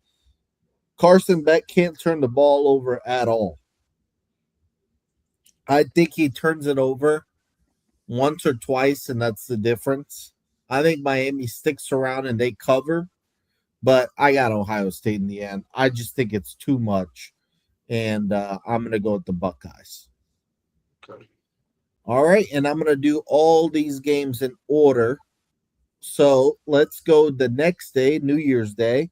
We got Oregon, Texas Tech, Oregon versus Texas Tech. It's in Miami. Jasper and Antonio got Oregon. Man. You know, I think Texas Tech is underrated, but I think this is a step up. I do. I think it's a step up. I'm gonna take the Ducks as well. I have to see Texas Tech do it against a team of this caliber. And if they do, the next round I may be more prone to pick them, depending on how they play this game. But I can't pick them over Dante Moore and company. They're landing. I'm buying into what they're doing.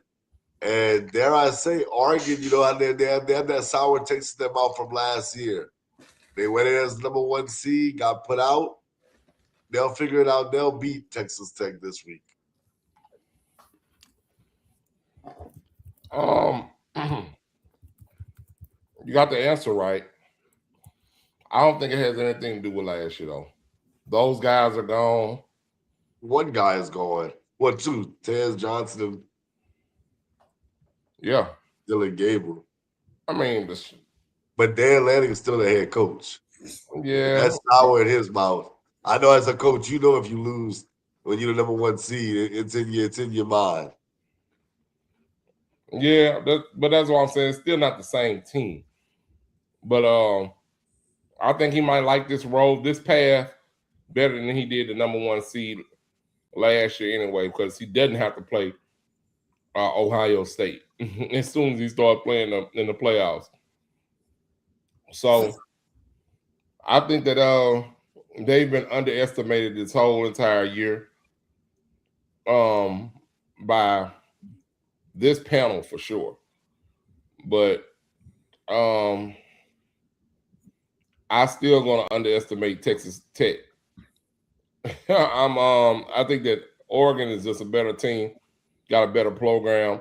I like what they're doing down there at Texas Tech. They were outside of LSU, they were the ones who really hit the portal up really well. It's working out for them, but I don't think it's going. I think the buck stops here, and I got Oregon. So everybody's got Oregon. Well, all right.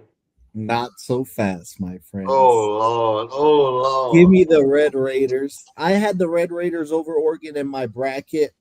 So I'm just sticking to what I said from the start. I've watched both teams this year. Texas Tech just looks more consistent to me. I don't know what Oregon I'm gonna get.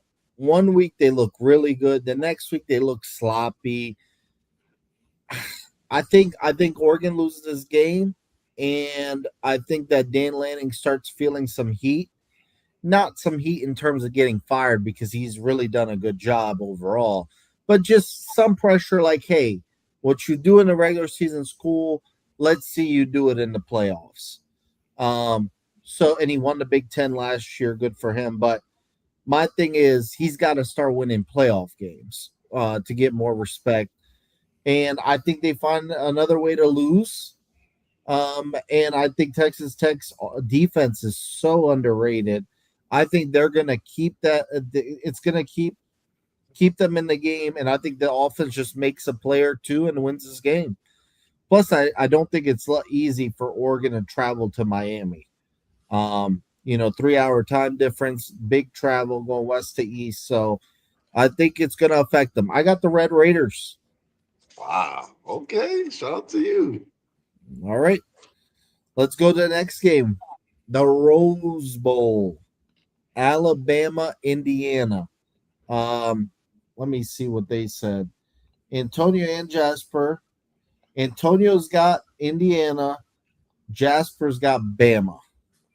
All right. I love Curry Sick Daddy. Michigan, that's the guy y'all should have did everything in y'all power to go get. Y'all should have been like, I don't care what the number is. You tell us and we're gonna make it happen. And I picked against Alabama last week because I really thought Caleb DeBoer was gonna be going to Michigan. It wasn't because I thought that Alabama wasn't better than Oklahoma. It just I thought they were on the run. He was on the run to Michigan. He's not going to Michigan. And that's all bad signs for Indiana. I like Alabama to upset Indiana, despite me having Indiana in my national championship on my bracket, because I said if Caleb DeBoer was going to stay, Alabama would have been my pick to get to the national championship game. Now he's there. I think he's going to stay. I got them upsetting Indiana. And here's the crazy part, bro. I actually think they win by double digits. That's the crazy part. I don't think it's like a blowout, no, but I think it's like convincing. I think it's almost like humbling for Indiana. It's going to be humbling, and Indiana may score first. It may be similar to like the Bears, how Brock Purdy threw a pick six to start the game. But I think Alabama will just wear them down. You could talk about the talent difference, but I'll give box office his credit on this. He said Caleb DeBoer was a top 5 coach going into the season. He had him higher than I did. But Caleb DeBoer is a hell of a coach, and he has the better players as far as the blue chip guys.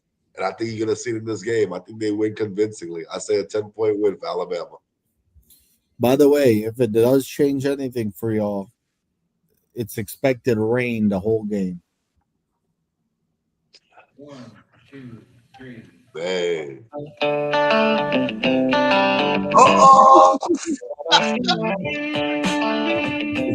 Hey man, I really hate these boys, but I just gotta go with my eyes, bro. In my football now. It's gonna be sweet home Alabama, bro. I got Alabama. I think it'll be I'm glad you said that word. It's gonna be convincing too. It's gonna show you the difference. Like I said, I'd rather have a team full of 2 and 3 stars that play hard than a team of 5 stars that play lackluster.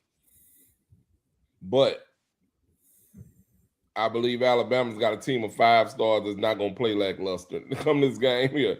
I think they're going to go in there with something to prove. Those 2 and 3 stars that they got over there in Indiana, they're going to do their best, but it's not going. They'll have to pray that Alabama comes in there and they just are not. They're not there mentally. because physically they're not going to be able to match up to him. And I think that as far as a coaching advantage, Indiana has the coaching advantage, but talent advantage goes to Alabama, and it's not even close really. So I got Alabama, and I think if you can't get up for this game, if you're an Alabama player, you probably don't need to be playing there. So I got them boys from Tuscaloosa, man. Sweet home Alabama. Yeah, when you played that song, oh God, almost made me puke. All right. Well, I had Indiana beating Alabama in this stage on my bracket, and I'm going to stick to it. I know Alabama's got the more talented team, and I know Alabama's Alabama, and Indiana is the Memphis Grizzlies of college football, you know? But I got to go off of what I've seen this year. And that Ohio State win to me said everything. This team is legit. This team is coached really good, really hard, really consistently. Mendoza's the Heisman. I refuse to believe that they have the year they've had just to flop right now. I've got Indiana. I'm hearing it's going to be rainy. I'm going to go something like 24-21. I do think it's a close game, but I've got Indiana. I still think DeBoer's a great coach, but right now is Cignetti time. Right now is his time, and I think they'll be prepared. I trust that Cignetti's going to have them prepared. I really do. So I got Indiana, and you know, if they were to blow out Alabama, I wouldn't be shocked. I truly believe that. I truly believe that they are really, really focused because of their head coach. So I've got Indiana. Wow. Okay. I'm not mad at you. I guarantee you, Cignetti is in there. He's using exactly what we're saying as motivation for them. They got the better players. Y'all ain't shit. They got the better players. Everybody knows that, right? Right? And if you hear that so much, bro, you're going to go out there and play. But they actually do have the better players. So all they have to do is go up there and play to their ability, and they'll win. The boys are good enough coach to get the best out of them. Yeah, I say Ty Simpson. He might have a chance to jump up in the draft. Mendoza may struggle. By the way, I like Ty Simpson. Like he's grown on me. I like his game. I like the way he throws. I like his attitude. I like Ty Simpson. I had given up on him after the first game of the season. I was wrong. Yeah, you were hating on him. I thought he was ass, bro. After that first game of the season, I was like, dog, this dude's terrible. They're in so much trouble in Alabama. Yeah. Well, we got to be patient, I guess. All right. Let's move on to the last game of the weekend in college football. And the team that's going to play either Ohio State or Miami in New Orleans. We got Ole Miss versus Georgia. Give me that Bulldogs, man. I got Georgia. Oh, Ole Miss. It's hard to beat a team twice, and especially a different team, because you don't know. I mean, I know Lane Kiffin. They're pretty much running the same stuff from what I saw in this past game against Tulane, but it's still a different head coach that can make different decisions in this moment, in big moments. But I just think the Dogs are really catching their stride right now. And I think the Dogs just go in there and handle their business and show them why they've been one of the most dominating teams in the SEC over the past few years. They knock off the Rebels, and now the Rebels players start to enter the transfer portal and come on home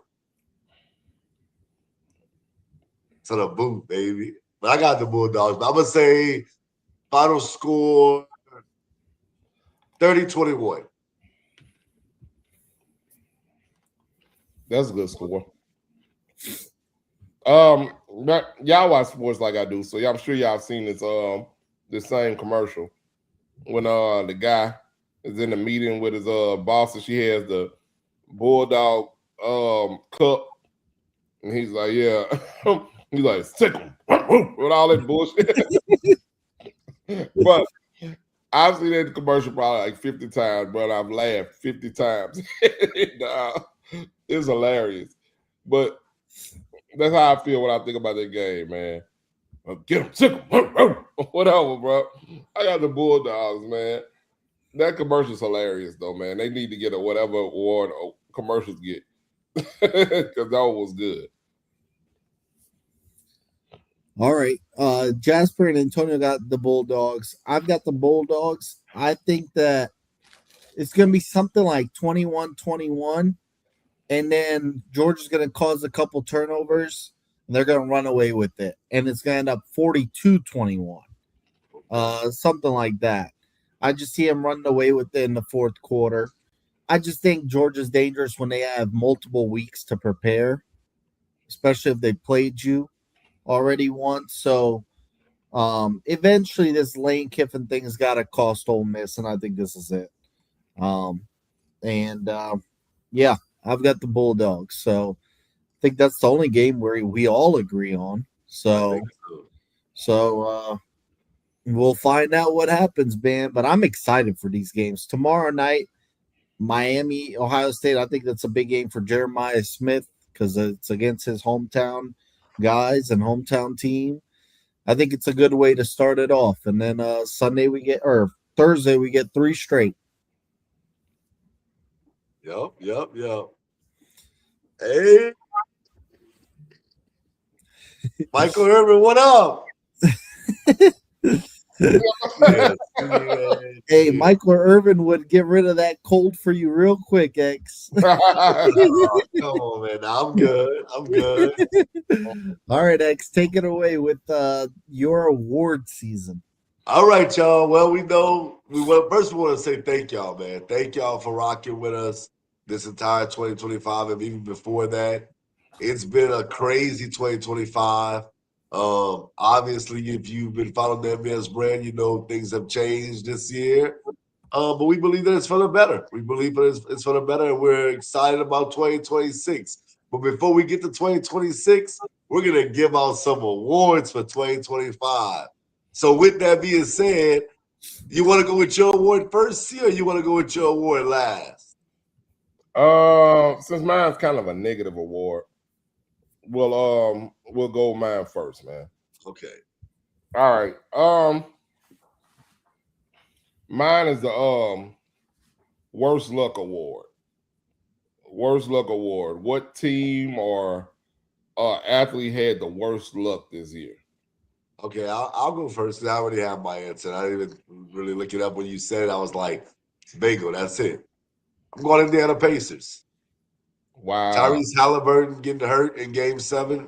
I think, it leaves that sour taste in our mouth.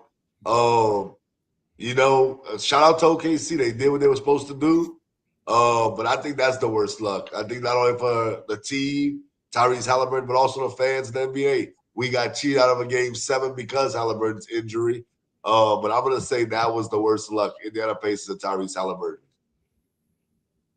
All right, I'll go next. And we'll go keep it in Indiana, man. I'm going to go with box office Indianapolis Colts. Bruh, to start out the season like they started off and for Daniel Jones to get hurt, I know he's sitting there with a brave face, but I know your heart is hurting right now, bro. It has to be hurting because I know at first you didn't believe in him. And then slowly, week after week, they started earning your confidence, and voila, season-ending injury to Daniel Jones, man. And it's tough. It's tough. I think y'all should pay him. Go ahead and pay him. He's obviously y'all's quarterback. And try to run it back next year. But yeah, that's tough, bro, because who knows, man? Y'all could have did something special this year because it was looking like it. I think y'all had lost one game, 2 games before he got injured or something. Yeah, we were 8-2. Wow. That's crazy. Wow. And y'all gonna finish 8-9. Yeah. And what's funny is I thought I actually thought of my Colts and the Pacers the way their season ended before y'all went. But so I'm gonna go another direction, and I'm gonna keep it in Indiana. I'm gonna go with Notre Dame. That's a good one. I see what you did there. They lost a national title game, Yep. and then they get back. They're in the playoff the whole year based off the rankings. Right, right. And then the committee said, "Oh yeah, you did lose to Miami. You're out." So my bad luck goes to Notre Dame. To lose a national title sucks. We've all experienced our teams losing. That sucks. But then on top of it, you get heartbroken by thinking, well, we're going to be in the playoff, and then you're not. So Indiana is, as a whole, the bad luck award. Oh yeah, for sure. I would have never thought that was three really good ones. That was three really good ones. Yeah. All right, let's go with the rookie of the year in 2025. Who's the person that you look at? You like, okay, that person made their mark. I'll start. Okay, I know what he's gonna say. Oh God, don't do it, C. Don't do it. Shucky ducky quack quack. Tyler Shuck Yeah. is the obvious choice for rookie of the year. Coming off the bench after not starting the season off, getting that, which I still think that was the right decision. Him not starting at the beginning of the season, he got to sit and learn, work with the second team, work with the scout team, build up a rapport with those receivers that ended up helping him out this past week. And he wasn't just thrown out there. So, but when he's gotten out there, since he's gotten out there, he has turned the Saints season around. And it just seems like he knows how to win. He for an organization who we haven't clearly had a quarterback that every Saints fan was in agreement with since Drew Brees left, to now being the overwhelming resounding quarterback of the future for the team as well as the fans. I don't think I heard any Saints fans saying they're mad with Tyler Shook being our starter anymore. I would definitely go with him for rookie of the year in any sport. And that's not me being biased, that's me looking. Okay. All right, I'll go next then. First off, Jackson Dart has way better numbers. I can't believe it, bro. Tyler Shuck should not get that award.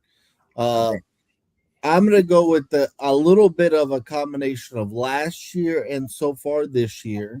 Right. I'm going to go Stephon Castle. He won the Rookie of the Year in the NBA last year, was really good. And what does he do this year? He only improves. Right now, he is shooting 8% better, and he's averaging 5 more points per game. Stephon Castle is on his way to being a star in the NBA. He's averaging 19 points per game in his second year, and he won Rookie of the Year. I know it's not the sexy pick, but the production is there. Stephon Castle, Rookie of the Year. Yeah, that was actually good. You threw me off because that's who I was going to pick. So I gotta think now. Okay, hold on. I thought he stole Hold on. Why you think? Let me just go over a couple of real numbers for my friend Mr. Box Office. There he goes. Ain't no Castle. Don't do that, see. Don't do that. No. He just made a comment said Jackson Dart has way better numbers. So Jackson Dart yards this season, 2,042. Tyler Shuck, 2,125. Jackson Dart touchdowns, he has 13. And Tyler Shuck has 9. Don't Uh, forget the rushing touchdowns too. I, I hear all that, but I'm talking about passing touchdowns. That's what they got the stats right here for. Nope. Quarterback rating. Jackson Dart 89.8. Tyler Shook 92.1. And completion percentage. Jackson Dart 63.2. Tyler Shook 67.8. And Jackson Dart actually started 1, 2, 3, 4, 5, 6, 7, 8, 9, 10, 11 games. Tyler Shook started 1, 2, 3, 4, 5, 6, 7, 8, 9 games. So in 2 less games, he has more yards, just 4 less touchdowns, a better completion percentage, and a better QB rating. So Yeah, but we're not going to leave out rushing touchdowns because they count. We count them for Josh Allen. We count them for Jalen Hurts. We don't count them for Dart. 9 extra on top of that. So the Dart to me, I mean, I know he's played 2 more games, but he's got what? We're doing rushing touchdowns included, double what Shuck does. So I don't understand. I mean, the Saints are the better team than the Giants. I'll give people that. But the Giants, bro, I mean, the Jackson Dart's got the numbers. Jackson Dart leads him in touchdowns. What about the yardage, bro? He's got the yardage, but touchdowns matter more. What about the yardage? What about completion percentage? What about QB rating? Completion percentage, he didn't have Malik Neighbors. I'm just saying, like hey, that's the facts. He didn't have them. What that mean? Hey, that man. means he doesn't have Malik Neighbors. You gotta throw to who you gotta throw to. Yeah, Wandale Robinson. Shout out to y'all. I know Box Office arguing with me. He's about to argue with me because he stole my pick. I gotta give my Rookie of the Year to somebody else. And I'm going straight to the WNBA, and I'm giving it to Paige Buckers. Not only was she the number 1 overall pick in the draft, she brought UConn back, and they won the natty. And then she became the number 1 draft pick for the Dallas Wings. And hopefully the Wings, can continue to build with her. But I'm gonna go Paige Buckers. I did have Stephon Castle. I'm with Box Office. All right, y'all. Who was the Coach of the Year in 2025? I'll go first. Okay. And there's a lot of great coaches. I mean, from Kyle Shanahan to Liam Cohen to you can go to the NBA different ways. I'm going Mike Vrabel. Wow. Okay. Who had the Patriots win that division and possibly the 1 seed in the AFC? I mean, he also did it with Drake May, a second-year quarterback. None of us thought Drake May would be an MVP contender going into the year. Mike Vrabel's got that team legit and real quick. I think what he's done is phenomenal. A lot of people, some people I know, they were like, "Oh, Gerard Mayo should keep the job." We'll never know how they look this year, but I don't think they're the number 1 or 2 seed in the AFC. Nobody had them win the AFC East, and no one had Drake May looking how he's up. I'm going Mike Vrabel, bro, because I thought, and when they hired him, I was like, "Oh, that's a great coach," because he took Tannehill to the AFC title game. So this is just a start from Mike Vrabel, knowing he's going to have Drake May if healthy for at least next 10 years. So Mike Vrabel is my coach of the year. All right. That was a great pick, bro. Great pick. I'll give you that. I'm gonna go with Cignetti, bro. Cignetti. Great pick. The job he's doing in Indiana is ridiculous, bro. I don't think anyone but him could have done that job in Indiana. I think Saban couldn't have done it this quickly. If they sent Saban to Indiana, I think it would have taken him probably 4 to 5 years to get them to be respectable, not the number 1 team in the country in the playoffs. So him doing this, I believe this is a job that only he could have done. And for that, I'm giving him the coach of the year. I like that pick. And this is gonna be kind of crazy because who I'm picking, Signetti actually beat him. But I'm gonna go back to last year. I got Ryan Day as the coach of the year. Going back to last playoffs, I was on here among other podcasts, among other media outlets after they lost to Michigan. Bro, like you can't lose. He went on to beat Tennessee, Oregon, Texas, Notre Dame, and won a national championship. He lost one game this year to Indiana, but to say that he was on the cusp of losing his job in some people's mind to going on and win a national championship, and right now, even though they're not the one seed, I think that most people consider them a favorite to win it all. I know Indiana beat them, but I think that most people think if Indiana played Ohio State, they would probably pick Ohio State to win that game. So shout out to Ryan Day, man. You know, when adversity struck, you struck back. And you fought back. And you are my coach of the year this year. So I'm gonna go Ryan Day. All right. What about the moment of the year? What's the moment that you just really when you're gonna think about one sports moment in 2025? What's that one moment? All right, I'll go. The Washington Lions winning the state championship. Oh, hey, shout out to you. Shout out to you. in dramatic fashion, bro.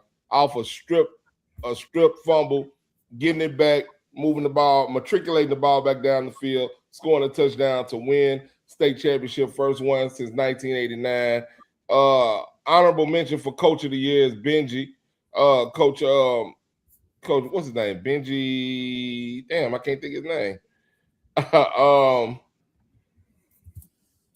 Benji Lewis. He's Washington's head coach, man. So shout out to him.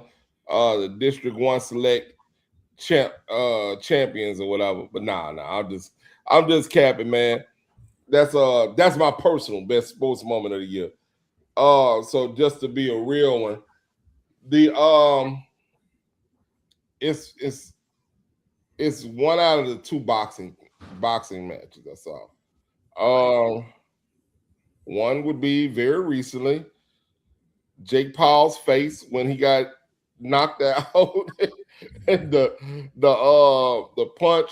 I think that quenched a lot of people's thirst to see him get knocked out, and it's a moment that everybody's gonna remember and is still talking about from what there's been 2-3 weeks ago.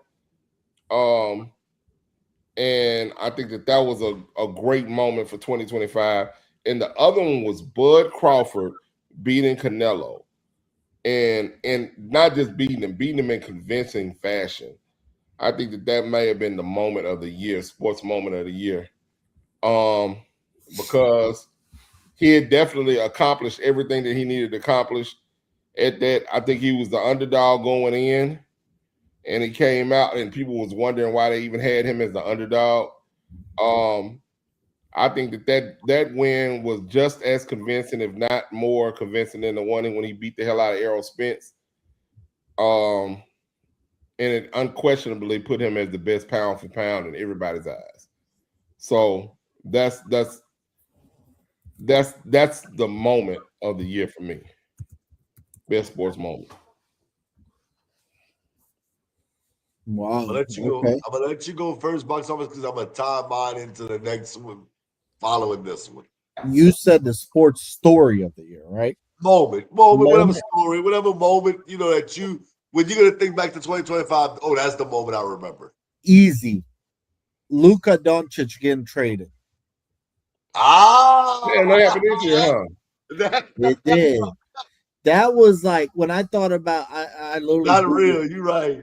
I literally Googled it and I said, give me top 20 moments of this year. And the Doncic thing on that list was 6.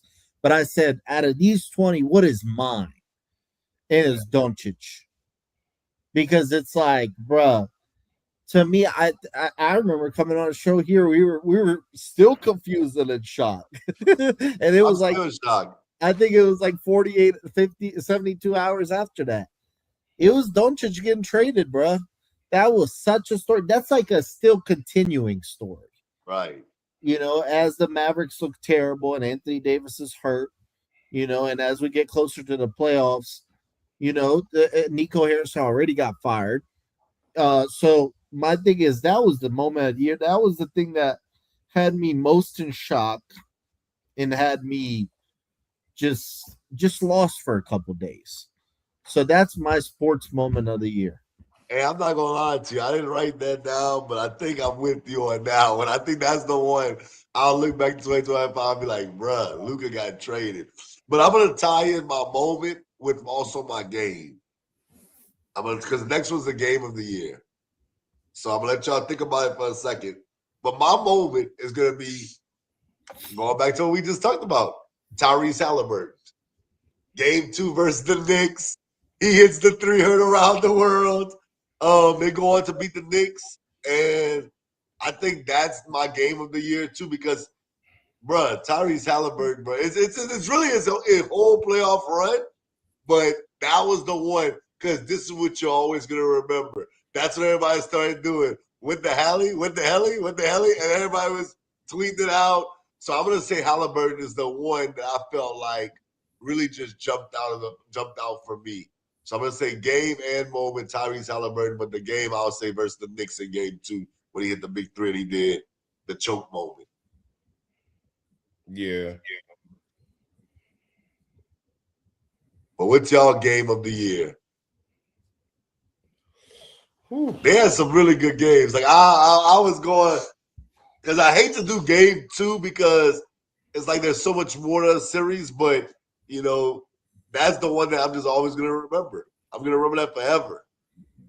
But what's y'all game of the year? There was some good ones. I was talking to box office about some of them before we got on air. Lord. For me, man, I'm trying to. I know the game. Let me just figure out the specific. Excuse me. Okay, here it is. This is the one. And believe it or not, I don't know if I don't know if we talked about it on the show. So y'all know I'm not a baseball guy, and I don't watch baseball. But every year I tune into the World Series because the World Series every year when it's on, there's not much going on those other days. Right. It's like back-to-back nights. There's nothing to watch on Tuesday or Wednesday night. I watched the World Series. I think I've watched the last 10 World Series. This one made me want to watch baseball. There you go. And the game of the year, I remember it, and I looked it up to tell you the exact one. It was game 3, bro. Because game 3, the series was 1-1, and game 3 went 18 innings. Yep. And then the Dodgers pulled it out, and then game 7, bro, game 7 was nuts. 11 innings.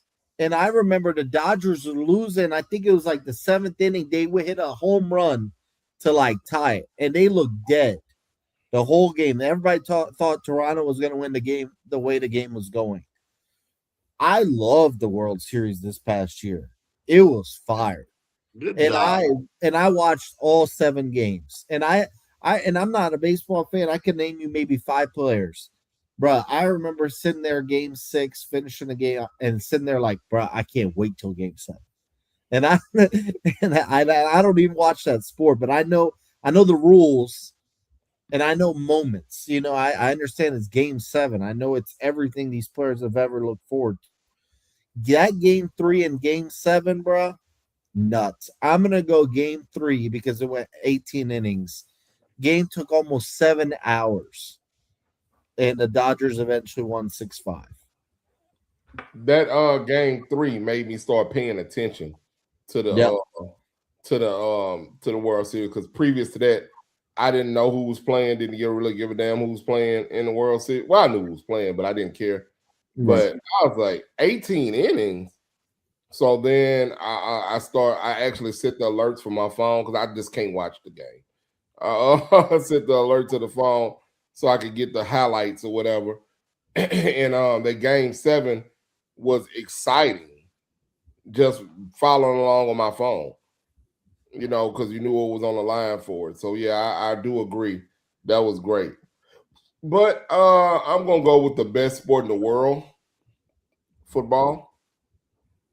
And probably, I guess, the best football game from this season that I've seen. It was just a couple of weeks ago. That was the Seahawks and the Rams in that overtime game.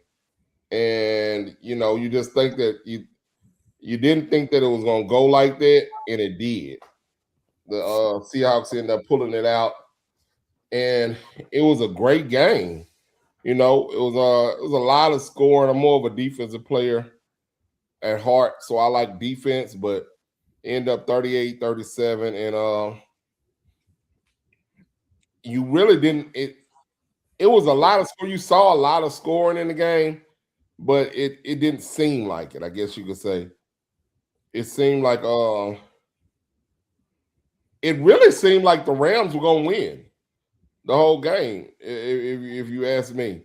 And Sam Shaheed turned that game around. yeah, that with that punt return, or was it a kickoff return? Punt. It was a punt return, and I said, yeah, now he fucking want to return punts, right? Look at you. But like I said, that was a great game.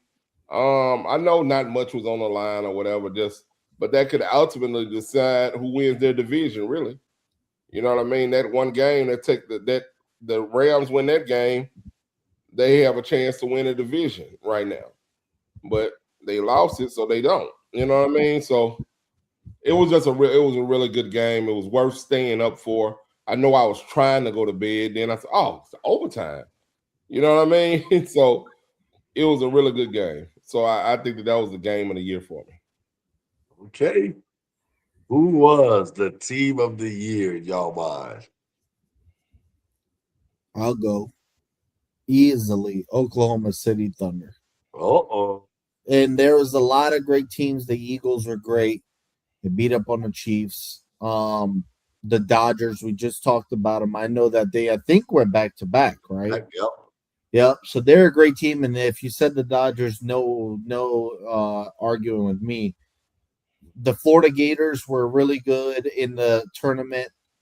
Ohio State beat all the tough teams to win the Natty last year, and right now they're in the contention.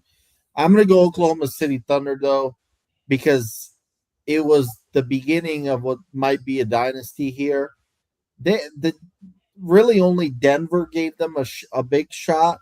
Soon as Halliburton went down in Game 7, we knew Oklahoma City was going to win. And they're following up this year. I know they've had a bad week. They lost to Spurs now 3 times, but it doesn't change the fact that they are on a very dangerous run. Like they might not lose 10 games this year. And I know that sounds absurd because I think they're right now at like 5 or 6, but that's how San Antonio. But that's how dominant they've been following up that NBA title. And I said it when we made our predictions. I said I think the Thunder are going to go back to back, and I still believe that. I really do. They're my team of the year. Okay, see what you got. Oh man, I'm tempted to really go with that Florida basketball team, bro, because they were really good, bro. They were really good for the time they made the playoff. I mean, started the tournament. I picked them to win it because they looked like they just got hot at the right time, and they were just really good, man. They were really good throughout the season. I would go with either them or no, I'm not going with them. I'm going with the Eagles. The Eagles in the Super Bowl. The Eagles in the Super Bowl, that was nobody could have beat them that day. Nobody. They showed up on all facets of the game. Defensively, they abused Mahomes.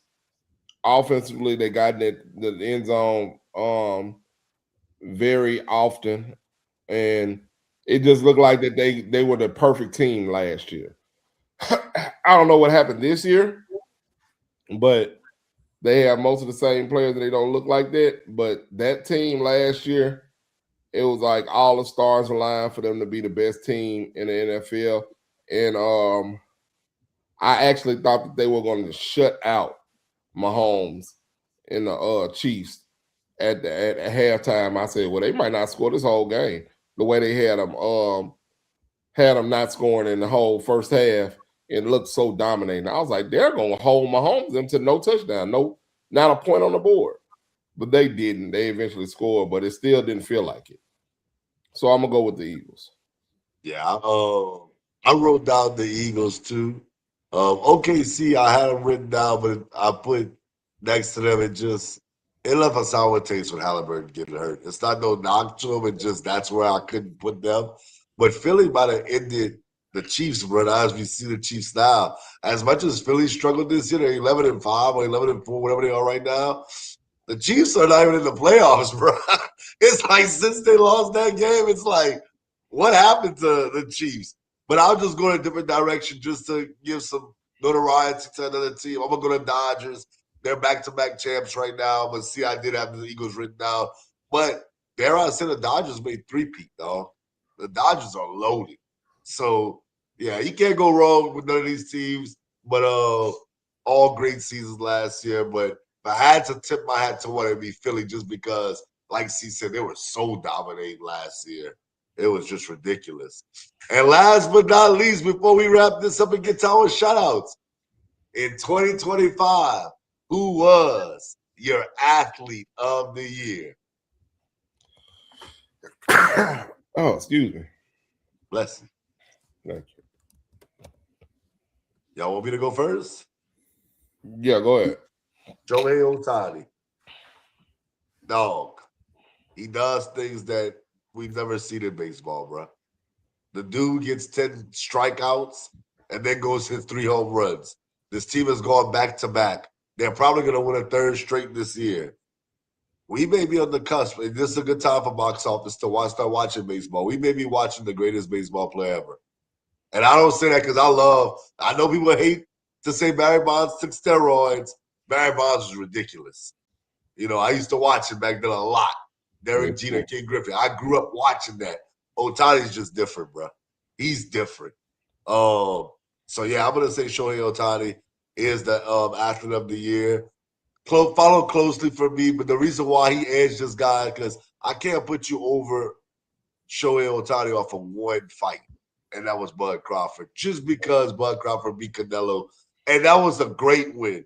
Don't take nothing from Bud Crawford, but Shohei Ohtani, he just plays a lot more, and he's back-to-back champs on a team where he does a lot for that team. So I'm gonna go Ohtani.